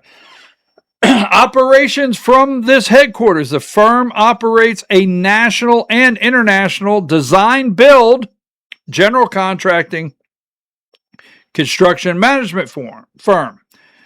Data centers in Texas, market focused data centers and mission critical facilities are core specialty for Evans, according to accounting for roughly half of the company's multi-billion-dollar revenue. They had a Texas expansion. They expanded in Texas in 2023. Someone else expanded in Texas in 2024. Keep that in mind. They expanded their office, went to Texas in 2023 from Alpharetta, right? Someone else went to Texas in 2024 from Alpharetta. So I just asked some questions. This is where AI may be doing some speculating.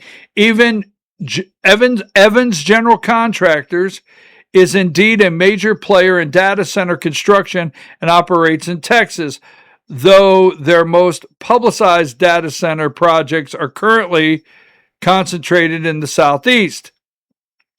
All right. Their Texas expansion, and you can read all their current known projects. So I said, could there be a tie to Rick Jackson? While there is a significant financial and political connection between the two parties, it will be perfectly clear, we do not have anything that says that Rick Jackson and Evans Contracting are doing something together in Texas. We do not have that, but this is what AI is saying. Where there is a significant financial and political connection between the two parties, there is no public confirmation that Evans General Contractors is building the specific Texas data center tied to Rick Jackson. The known ties and facts regarding the situation: Rick Jackson, Texas investment. Jackson, the 2026 Republican nominee for Georgia governor, has publicly confirmed he invested in Texas data center. Recent local government meeting in Bodie, Texas, Bodie County, Texas, identified Rick Jackson as the owner and CEO of Data Hub. Why, hell, you say? A company currently developing a controversial data center in the area. What? The campaign contribution: Evans General Contractors, an Alpharetta-based construction company that specializes in building hyperscale data centers, contributed $100,000 to Rick Jackson's gubernatorial campaign. Evans recently opened an office in Texas, expanding their mission-critical facility construction services directly into the state where Jackson's data center hub is located. Now, we do not have anything that directly ties the two of them together in this investment, but we'll go through here really quick. This is Evans General Contracting, right? Texas, and Building for the Future. They're in Texas, right? They have a division called Advanced Technological Construction, building advanced technological facilities, including data centers, right? They build data centers. Here are some of their projects in Georgia. Featured advanced technological projects, Atlanta, #1 data center, cable landing station here. Let's see. MYR2A data center, Atlanta 2A data center. Evans, Texas, right outside of Dallas. Now, if you know anything about Texas, you come out of Texas, it's a straight shot up the interstate to Texarkana to Arkansas, North Texas. Dallas, straight shot to Texarkana.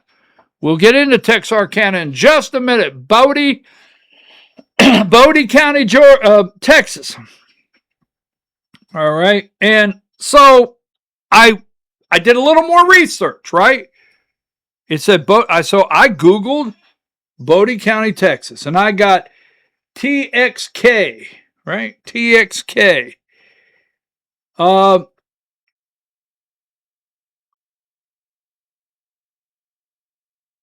Appearance by opponents of local government meeting across the county this summer. We are saying all data centers are bad. Let us pause them until we can get safeguards and place regulations and be prepared for them. Buchanan said, let's just be prepared, be proactive instead of having a reactive. Now, so I'm reading down through here, and I bump into this guy. This is a city council meeting. Hooks city council meeting. And I see Danny Porter. I'm sorry, back up. Apologize. Danny Proctor. So this guy's name's Danny Proctor, a member of an opposition group that meets Thursday at Dixie's Diner, said the group's goal is to pause the projects until the 2027 legislature can address them. He identified the owner and CEO of DataHub as Rick Jackson, a candidate for governor of Georgia, and asked whether council members are under a non-disclosure agreement with the company. So I'm going to play you. It is about 3 minutes long, right? It's about 3 minutes long. I'm going to play you his to Hooks City Council, right? Is that the name of it? I think I have it right. Hooks City Council meeting to the city council. I'm going to play you his public statement where you will hear Rick Jackson yourself. Now, Rick Jackson did say he had an investment. I understand in the business world investment could be owner, but he doesn't say I own a data hub company. I own a company involved in data centers. So let me play. And this guy you're about to see, I spoke to him yesterday in Texas. I spoke to the reporter at this TV station also. I spoke to this reporter at the TV station. The guy that's about to come on the screen.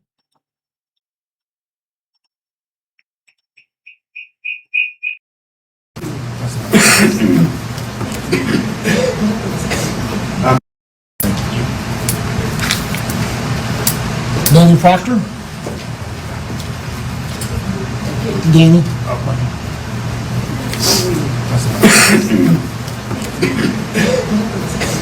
I'm Danny Proctor. I live in Leary, and I'm part of the Bowie County Data Center Group.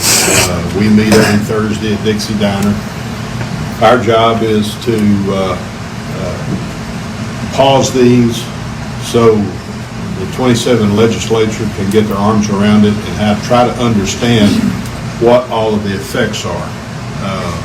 Now, pertaining to the one in Hooks, there on Interstate 30, a gentleman by the name of Rick Jackson, who is running for governor of the state of Georgia, is the owner and CEO of Data Hub, which you may know that. My questions, which you can't answer, are y'all under an NDA with Data Hub?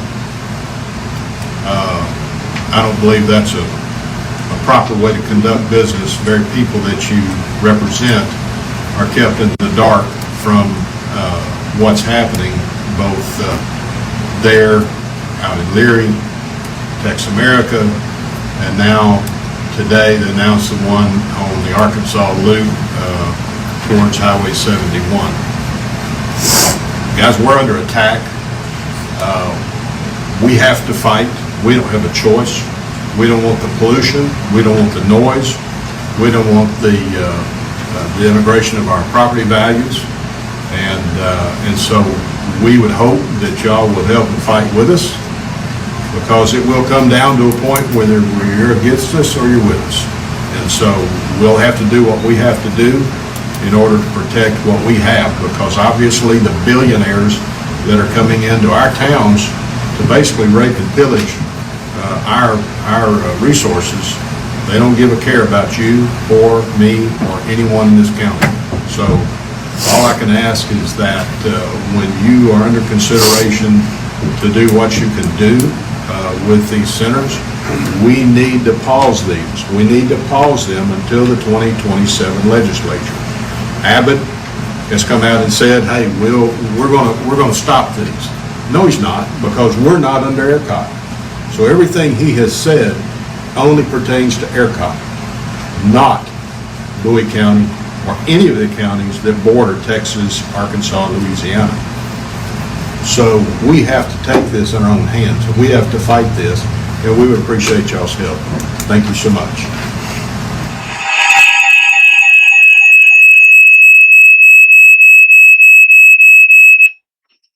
Sorry, that probably got your dogs. I apologize. I usually turn the volume off the videos before I flip it over. Bowie County. I got that correct. I may be mispronouncing it, and no disrespect. I want to make sure. Bowie County, I get wound up.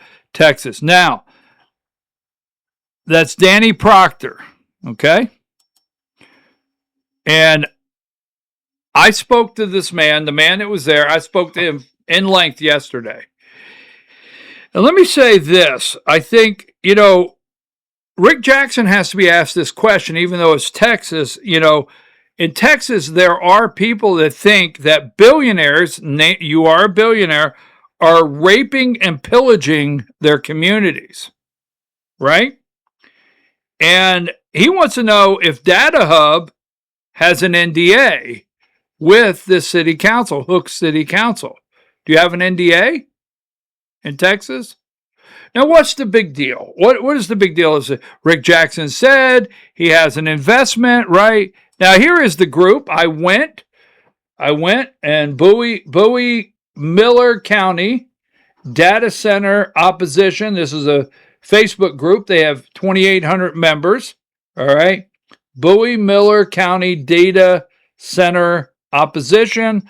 I joined that Facebook group yesterday. Okay. Now, what's the big deal? Rick Jackson admitted he had investment. Admitted, did not disclose his investment was in Texas.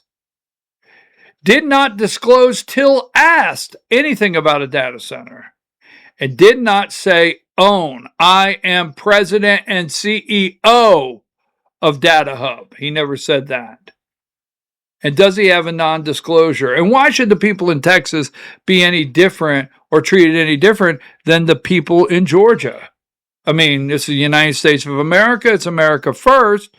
And, that's the way it is. So, but there's, why not be concerned? Would Rick Jackson do this in Georgia? Because he's putting a lot into it. So I went and I asked, to be perfectly clear, the connection between Rick Jackson and Bowie County Data Center is an established fact. So I went back and I said, AI, go and do all the research you can. I want to make sure this is an established fact, all right, before I go any further. Rick Jackson, the 2026 Republican nominee for Georgia governor, has been publicly identified at local county meetings, council meetings, as the owner and CEO of Data Hub LLC, the company purchasing the land development. Remember, Burt Jones, family land, 10 data centers, eminent domain, while Rick Jackson's down in Texas. He's down in Texas. Wow. And developing the controversial data center near Hooks, Texas, right?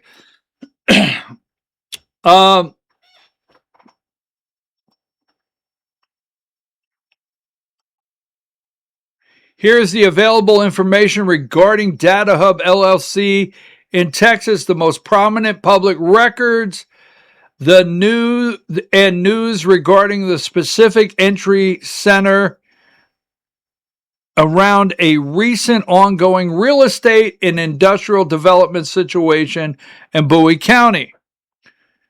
Data Hub LLC, Bowie County Development. Recent reports from August 2026 tie the company named Data Hub LLC to a controversial data center and solar farm development project near Hooks, Texas. All right.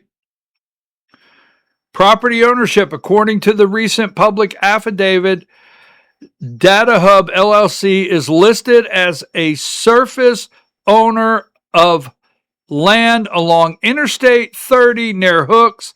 The land's ownership is reportedly shared with Bowie County and Industrial Development Corporation of New Boston and Hooks. So here's what they're telling you is there's I'm going to call it an insider deal. I'm going to call it that, all right? I don't want anything legally. I'm not saying, well, there's insider deals or back rooms, but there's an insider deal where the development corporations of New Boston and Hooks, there's an industrial development corporation, just like the right here in Georgia, just like in Effingham County, Georgia, where there's there's an industrial development authority. That's the same thing the way it happens in Texas, all right? Public opposition, the development has faced significant pushback by local residents. During city council meetings, locals have urged officials to pause the data center and solar farm project, okay? Leadership and transparency in local government open forums, residents have identified the owner and CEO of Data Hub LLC as Rick Jackson, noting him as the candidate for Georgia governor. Also questioning whether the city council members signed an NDA with Rick Jackson's company. So, I said to myself, self, is this Rick Jackson? Is this Rick Jackson? Who is this Data Hub? So you go first and you find this guy here. And the address is 2655 North Winds Parkway in Alpharetta. And it's associated with J.D. Mitchell, General Counsel for Jackson Healthcare, a major healthcare staffing and service company. So this is where Data Hub comes from.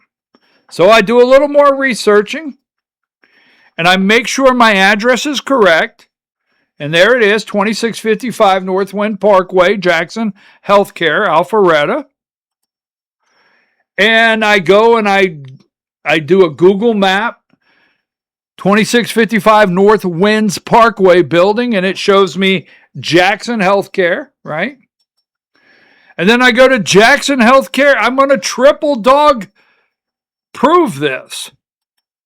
I go to Jackson Healthcare, and I look the contact information, and I look visit us at 2655 North Winds Parkway, Alpharetta, Georgia. Okay. So here's my next step. I said, well, wait a minute. If Rick Jackson is the owner, and they claim in city council meetings in this Texas city, Hooks City Council, is that the name of it? If they claim in this article also that the president and CEO is Rick Jackson, he would have had to disclose this. Now pay close attention. This has some timeline. When you run for governor of Georgia, you have to do a financial disclosure, right? Now, February 3rd, 2026, he announces he's running. You have to have this financial disclosure in place, I think, well before you, I don't have a date on it. Yes.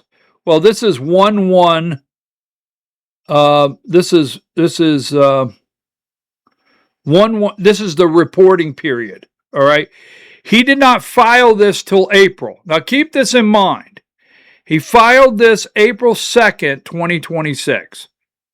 So when he filed his financial disclosure with the state of Georgia, that you and I, this is public, okay? There's some things missing off of it. Right? We'll see. So the state of Georgia, so I said, wait a minute, he would have to. If he's president and CEO, he's got to disclose this. So I go to his financial disclosure. Richard L. Jackson, right?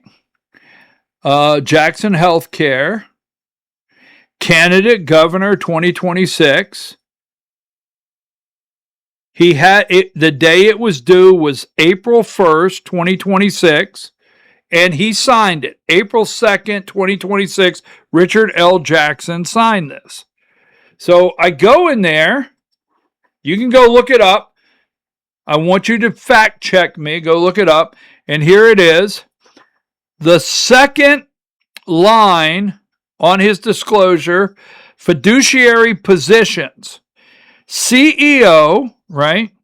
CEO of Data Hub Developers, LLC. 2655 North Winds Parkway. That is, there's a lot more going on at Jackson Healthcare than you would think. I don't know what all's registered to that address, but this is Jackson Healthcare. This is Rick Jackson. He is the CEO and president of Data Hub Developers, and he's a land developer. Right? Just like you accused Burt Jones of, but he's a land developer, okay? And that's what they said in Texas, is Data Hub Developers. Now, so let's take a look at some of these dates, because remember, April 1st,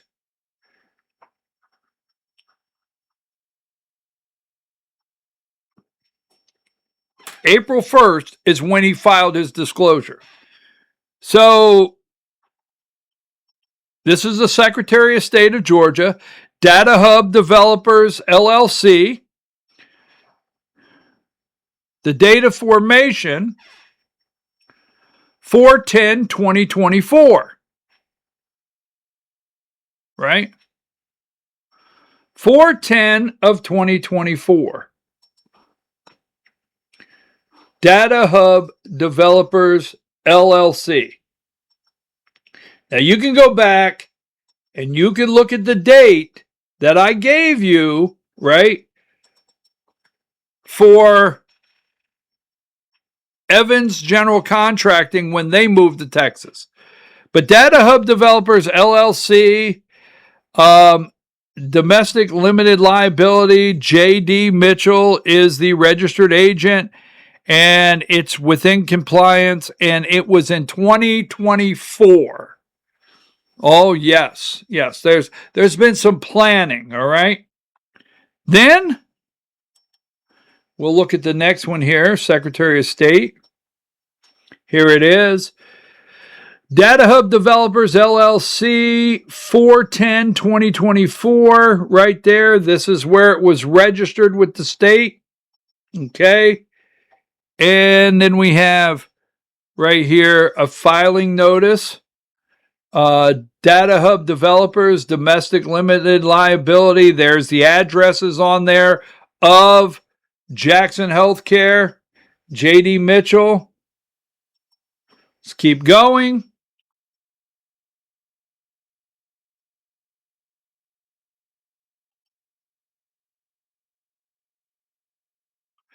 Here is Data Hub Developers LLC, where they filed on 3/27/2025, and the authorized title person, the authorized signature for the filing on this is Tiffany. I think that is McFay. I don't know. And here she is. Just want to make sure. And she happens to look like she works at Jackson Healthcare. Here she is. She's McFay is Jackson Healthcare. Now, let's look at Data Hub Developers Holdings LLC, right? And it was registered on 5/24, okay? 5/2 of 2024.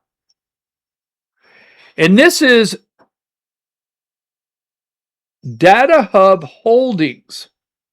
Now, wait a minute. Let me look back here. This is Data Hub Developers. If you go to the Secretary of State's website, you will find Data Hub Developers. If you go to his, remember, his financial disclosure only has Data Hub Developers. So, and it's current. And that's who he reports as the president and CEO. But for some reason, it was formed on 5/2/2024, Data Hub Developers Holding LLC, right? Data Hub, and it has a complete different filing. I wanted to make sure, right? Data Hub Developers Holding LLC, and it's at 2655 North Winds Parkway. So you can go look this up and you will see, if you put in the Secretary of State and you put in Data Hub, you will see everything that's registered with the Georgia Secretary of State, and you will see the address of Jackson Healthcare where it's registered. They all start with Data Hub. And you will also see that his financial disclosure only has Data Hub Developer LLC. Only one. So this one was created before his financial disclosure, right?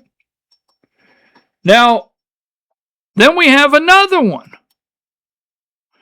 We have Data Hub Developers Parent LLC. You'll find all these. Data Hub Developers Parent LLC. This is the third one, right? And it is at 2655 North Winds Parkway, Alpharetta, Georgia. And this one was created. Now, this one is interesting because keep in mind, Jackson's got something on his mind when it comes to data centers and development, and it currently is in Texas, but we don't know what the overall plan is while he's out there telling you his foster care story, and he's getting all teared up and emotional, right?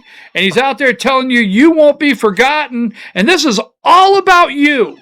He's only running, he's 72 years old, I think, a billionaire. He's going to put out $200+ million, and it's all because of you and Georgia. Just the love of it.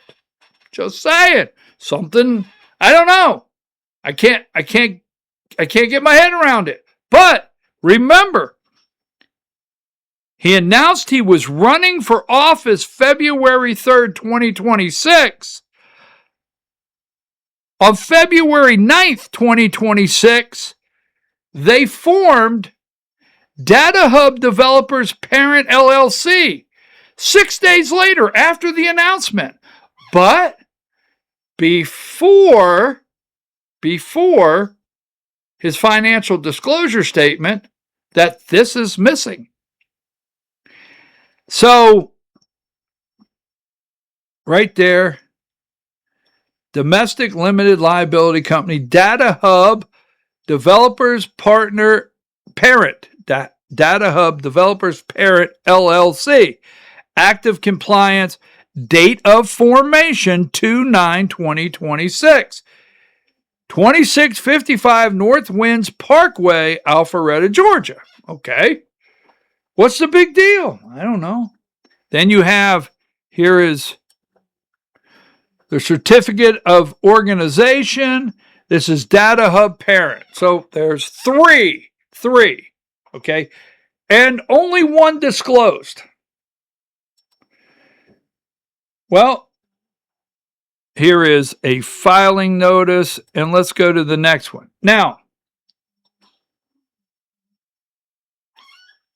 here's another one.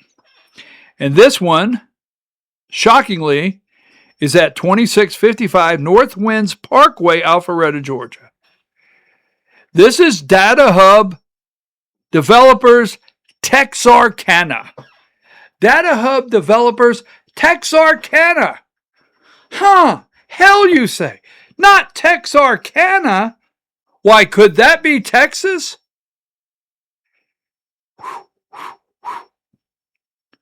Let's see. The date this one was formed, the date of formation is 5/1/2025.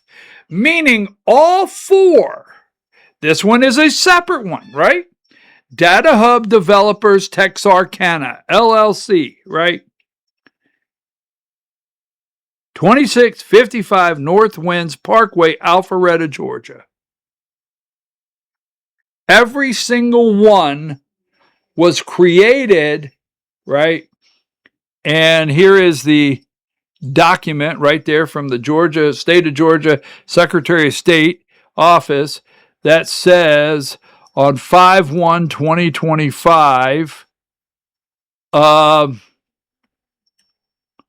let's see, on 5/1/2025, that is Data Hub Developers Texarkana. So what I'm saying is I have the document where the certificate of organization for four. If you go to the Georgia Secretary of State, there are four right now. And here's one of the filing notices right there. If you go to the Georgia Secretary of State's office, you will find, here's another one. Just showing you. There you go. I wanted to be very thorough. So if you go to the Secretary of State of Georgia's website and you put in Data Hub, search for corporation, you're going to see four, right? You're going to see one of them was created 6 days after, in February of 2026, if my dates are correct, 6 days after announcing he was running for governor of Georgia, right? But keep in mind, on April 1st of 2026, his financial disclosure only discloses that I can see one. That's it. The other three are not disclosed. Oh, yes, he has an investment in Texas. If that's what we're calling it nowadays, just an investment. I've got an investment. I own a couple shares of something. But Rick has a little more than an investment. Now, just saying. I think he's had, it's my 100% opinion. I think he's used his foster care, emotional ties. I think he's as tied to, I've seen pictures of lobbyists in the rooms, people send me stuff. If you're out there, send it to me, okay? And you do, and you continue. You send me stuff, seeing pictures in the rooms of who's there. He is surrounded by the establishment. He's out campaigning. Now, how Governor Brian Kemp became a champion of Georgia data centers' future. See, I don't know. Rick Jackson goes to Texas. I mean, they're putting a lot into this. If he becomes governor, why is he running for governor? If he becomes governor, is it to cut your property tax? Is it to raise teachers' pay? I don't know. Is it to stop Keisha Lance Bottoms, which I do not want to be governor of Georgia? But every time I hear that Burt Jones is butthurt, no, he's not. In my opinion, I don't know that. He didn't, quote, say to me, hey, Brian, I'm not butthurt. That never happened, right? But every time I hear that and see it on social media, and he's a poor loser, and no, Rick Jackson bought an election. Damn it. He's trying to buy the next one. And what is he really trying to become governor of Georgia for? And it should scare the daylights out of you that one of his really tight associates is John Burns. And John Burns is from where? Effingham County. And OpenAI and Sam Altman, and that data center in Effingham County. And go look at Larry Ellison, SoftBank, and Sam Altman, and all the investment in Texas in data centers. Will he do the same thing here? Remember when I started, I told you this would not be on anything to do with I support data centers, I'm against data centers. They're a voting block. This guy's running for election. The voters should know. Why are you doing this? You trying to get Keisha Lance Bottoms voted in? Hell no, I'm not. But I'm committed 110% to voters getting all the information. Right? Just saying. Now, Brian Kemp, data centers. Now, do you think that while Brian Kemp has been developing these data centers, right, out there campaigning with Rick Jackson, and Rick Jackson has been registering Data Hub, right, that there's been no plan? Maybe there's not. It's just awful. It's awful big coincidence. Now, how is that playing? Well, politically, in elections, it's a big deal. Greg Bluestein here, the Georgia, with Greg Bluestein here from, let's see, what do we got there? The AJC. Even as governors of Texas, right? Governors of Texas to Pennsylvania are pumping the brakes on data centers, Georgia Governor Brian Kemp is pressing ahead with full-throated support for the industry in his final months in Georgia's top job. Right? Just keep saying teacher pay raises. Just keep saying that. Now, so what's happening in Texas, right? What's happening in Texas? So here is what's happening in Texas.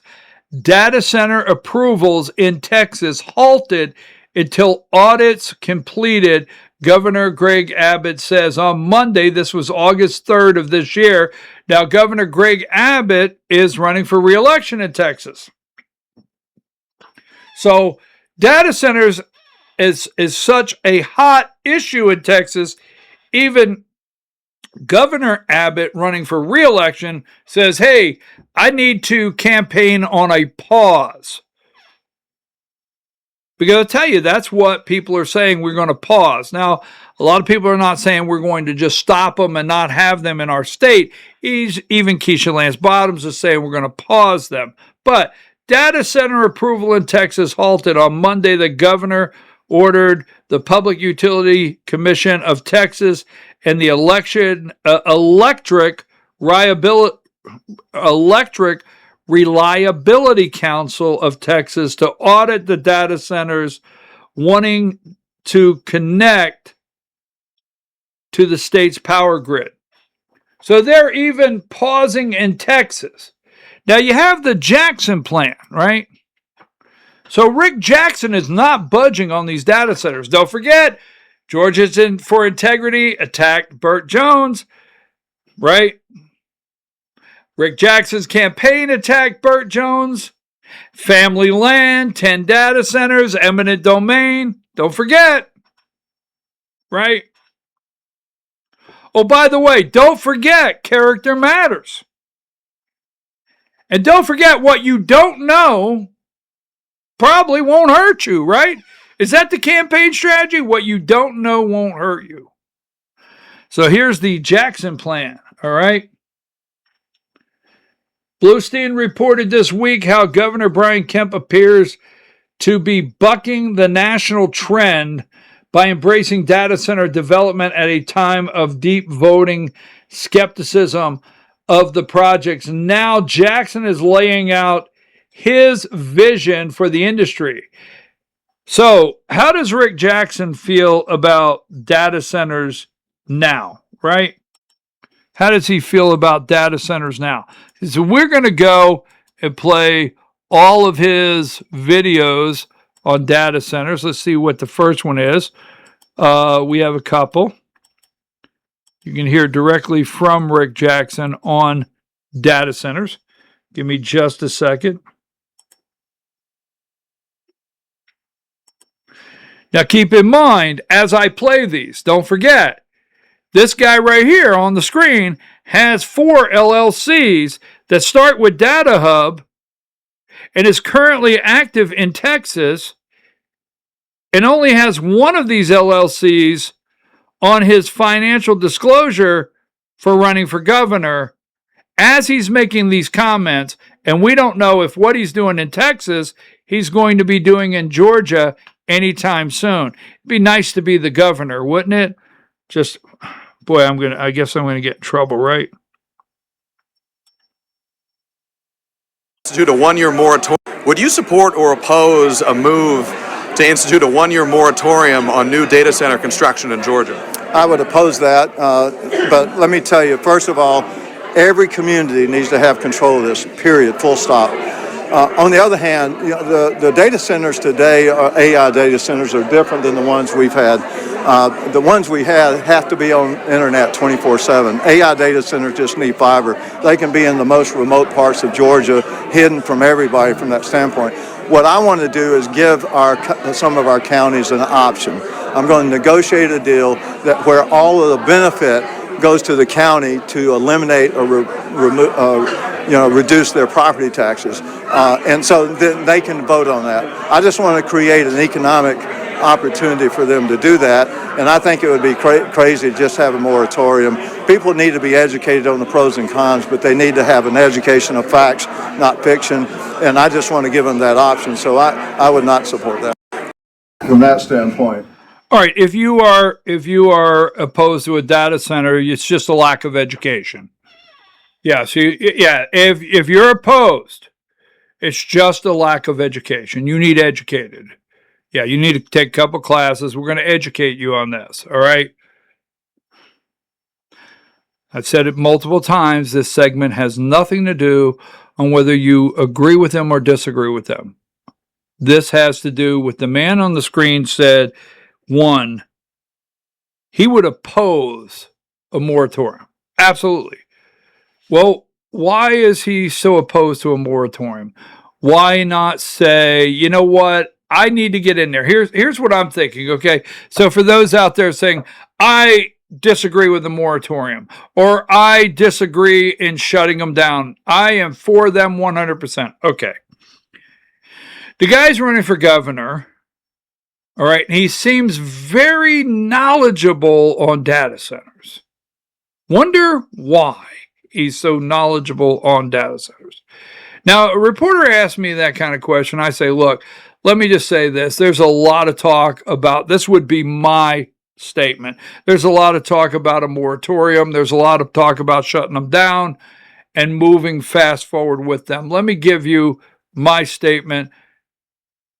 I have to become the governor. And when I become the governor, I'm going to look the people of Georgia in the eye and tell you, I will have studies done, reviews, and all the data on my desk, and I will come to you and do a statewide address that you can watch, and I'll give you the facts. We'll put it out there in research papers. We'll put it out there in town halls, and we will give you exactly what's going on and what our plan to do. So just to make a blank statement is reckless, but I'm going to listen to the people and respect the people. Now, wait a minute. Now, that's something I would craft together. But he is adamantly opposed, right? And then he says the community should have control. Total control. The community should have it. Is that unless you're in Texas? Are they not a community? Right? Do you have an NDA signed out there that they're not aware of what's really going on in their community? Just saying. Now, let me get another video up here because I want to give you another one. I think I have another one. We talked about the investment. I have that. I did the... Well, no, that's how he feels about it. I want to be clear. So I got that. Wait a minute. I'm going to set up another one that you're going to watch in a second.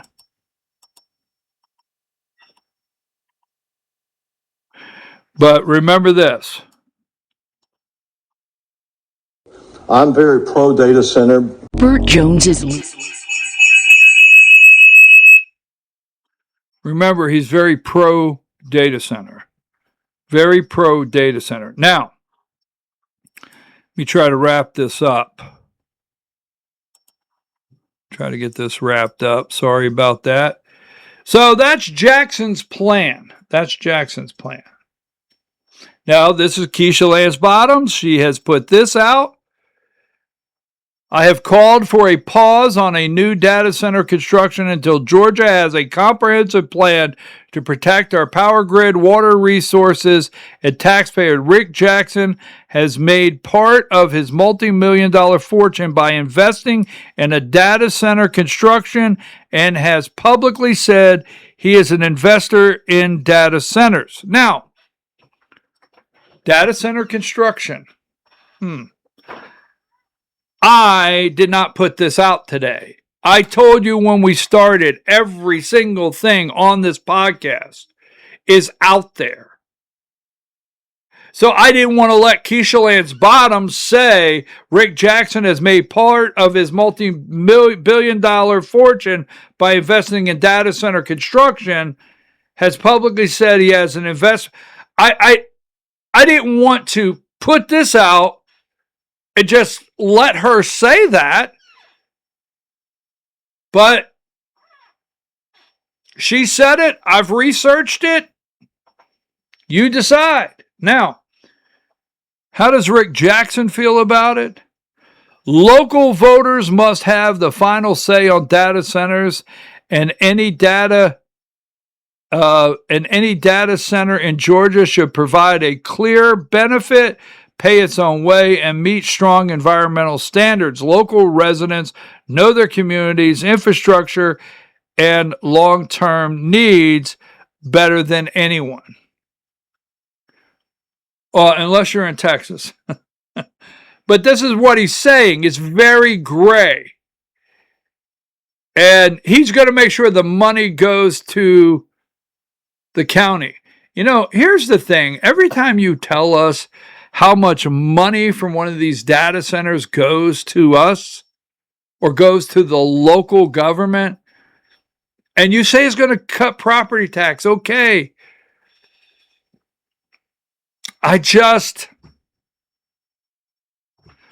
You know what?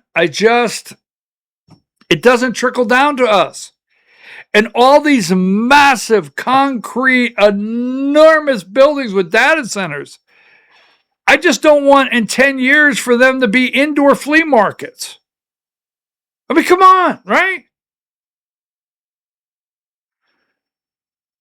You know, what are they going to be? I mean, a family entertainment center with bowling alleys and indoor flea markets and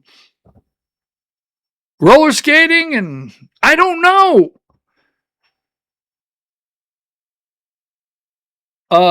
But that's what Rick Jackson said. Here's public opinion.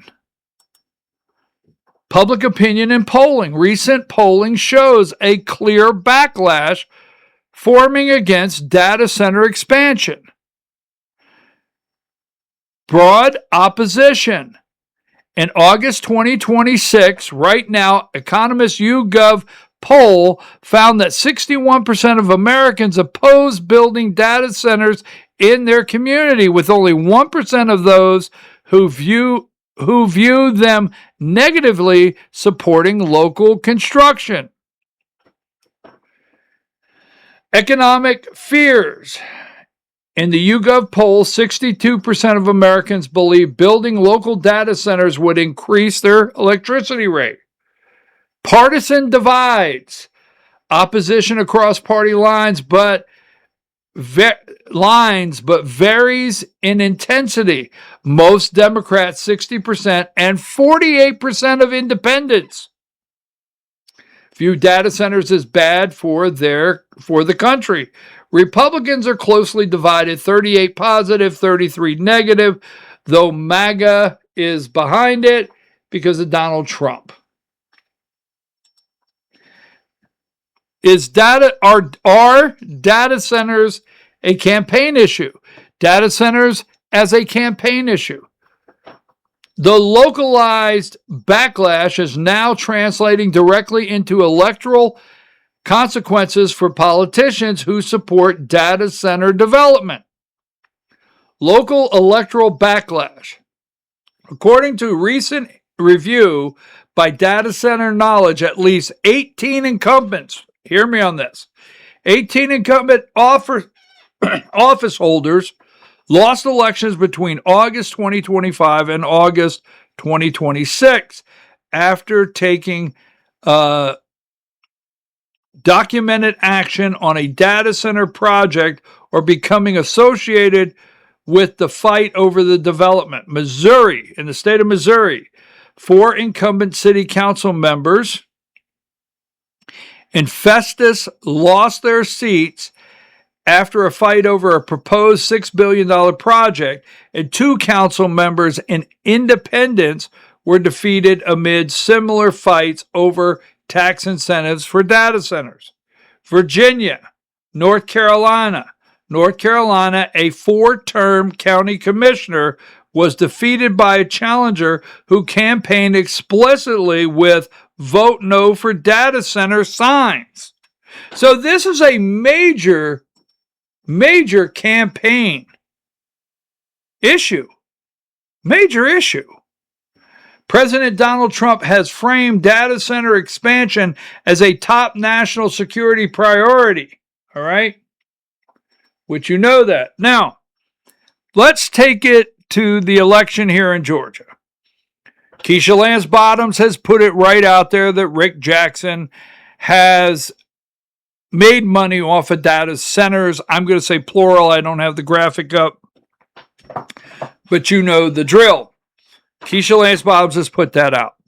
We have talked over and over about the 14th District of Georgia. We'll get into that a little more later.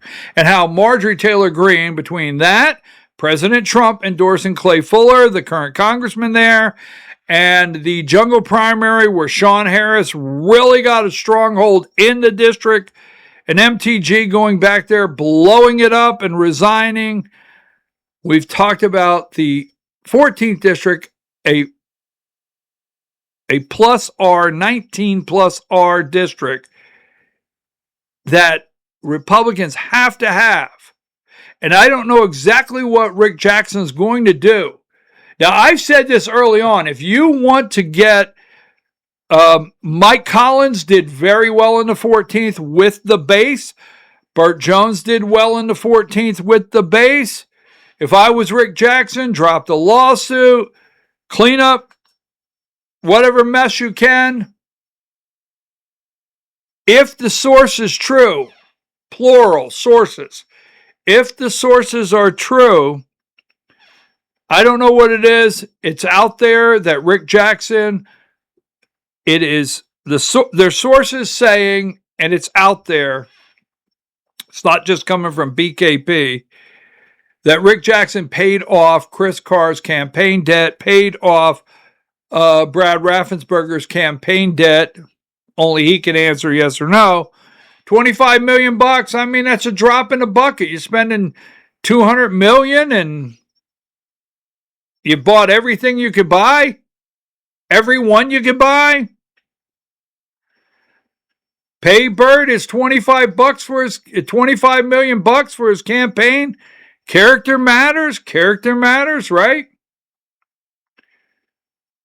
Drop the lawsuit, get an endorsement, hurry up, and let's try to put the 14th together. Now, here is Sean Harris.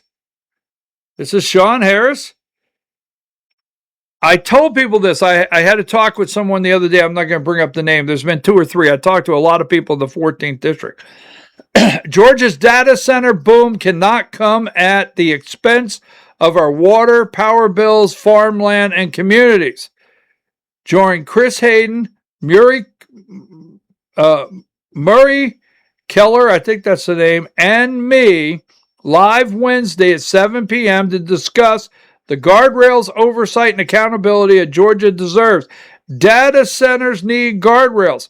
This is August 26th. This was 2 days ago. 2 days ago he held this.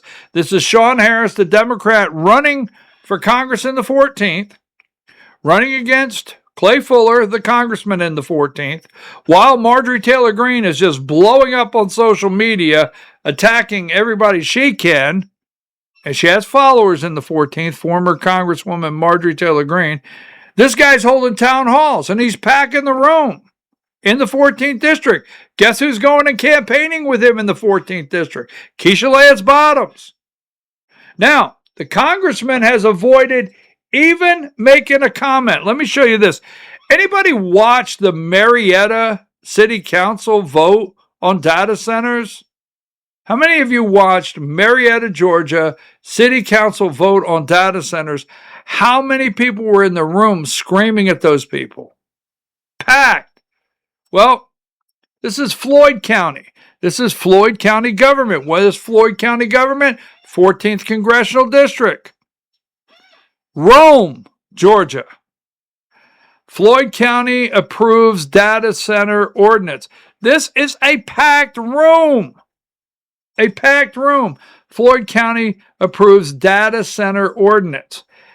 At their Thursday, August 2025 meeting, the Floyd County Board of Commissioners, they passed a data center ordinance. There's standing room only on the wall in the back.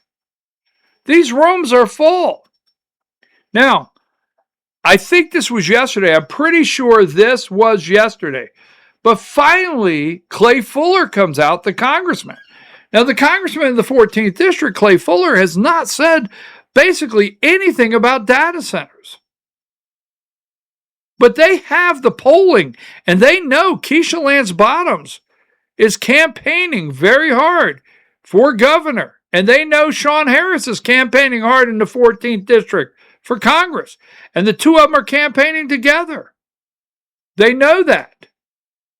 America first, not data centers. Clay Fuller, my stance on data centers is simple. Big tech data centers don't deserve a dime of our taxpayer dollars. Data centers, not Americans, should pay for all infrastructure need. Energy rates should never go up on families. If they don't benefit Americans, we don't want them. Clay Fuller. Now, he sounded tough there, but he is the sitting congressman in the 14th district, and he finally put something out about it. Remember, when you criticize me, BKP did not put out the Keisha Lance Bottom statement about Rick Jackson profiting from data centers. So I'm going to close this up. Don't forget, this is going to be 2 articles. I'm going to do another one tomorrow because Rick Jackson keeps saying things, okay, that I just cannot let go 100%. And I told you earlier, you got to watch all the way through. Go back to the beginning if you're just picking up now. If you're picking up part 2, go back to the very beginning where I told you right in the start why it troubles me, why I'm doing the segments. Character matters. Rick Jackson said it, right? The attacks on Burt Jones, all the social media saying, well, he's butthurt. Go look up the article. I don't remember which one, but it is months. It is right after. In fact, I'll find that for the next podcast. But it is immediately right after the runoff, Rick Jackson becomes the nominee. I put out first thing he has to do, and I put out 14th District. Unify with Burt Jones. So, remember, I told you when we started today, I've studied and studied and studied. And devious. The word devious comes. And remember what devious means, the adjective devious. Primarily describes someone or something that uses sneaky, indirect, or underhanded tactics to achieve a goal is devious. Underhanded or deceitful, showing a skillful use of manipulation, trickery, or scheming to get one's way. Now, what I could see from the Rick Jackson campaign for ethic, did character matter during the campaign? Right? Did it matter during the campaign? In the primary? When did it start mattering? But devious. So, I'll look you in the eye, and if Mr. Jackson is watching this, if you're watching Mr. Jackson, keep in mind I offered multiple times to be very nice, professional, polite, not attack, to meet with you. I may not be important as Shelley Winter, your dear friend in Atlanta, the dancing Shelley, right? Well, let's do that, right? Let's do that one really quick. Right?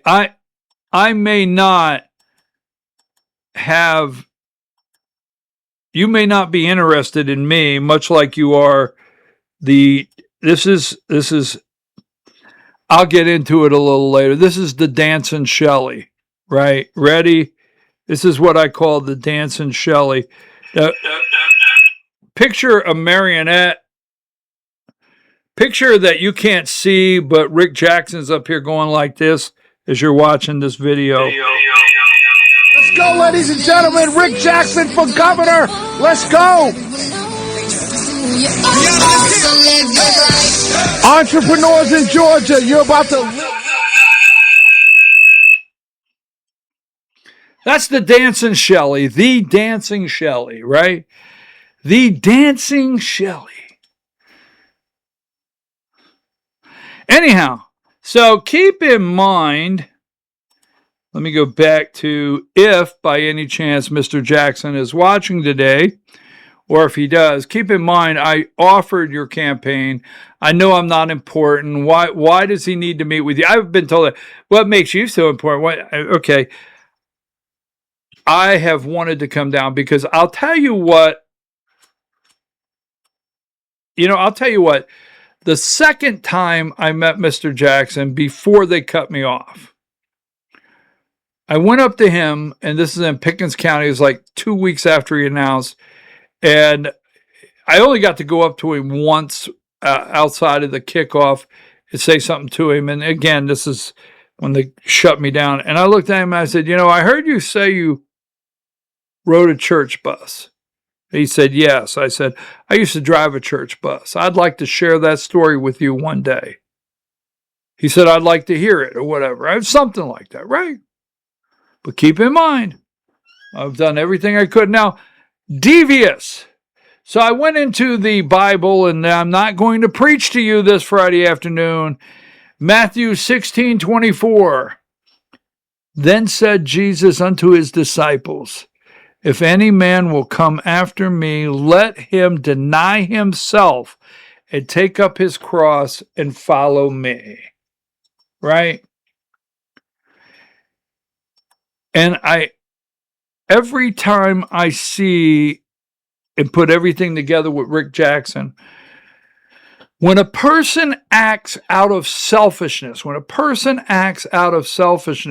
they are elevating their own desires, comfort, and will above God's. This is the exact opposite of the commandment in Matthew 16:24. Deny oneself.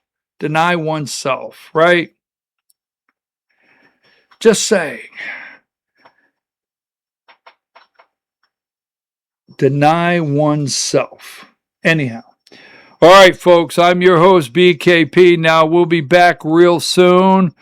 We will return, okay, real soon.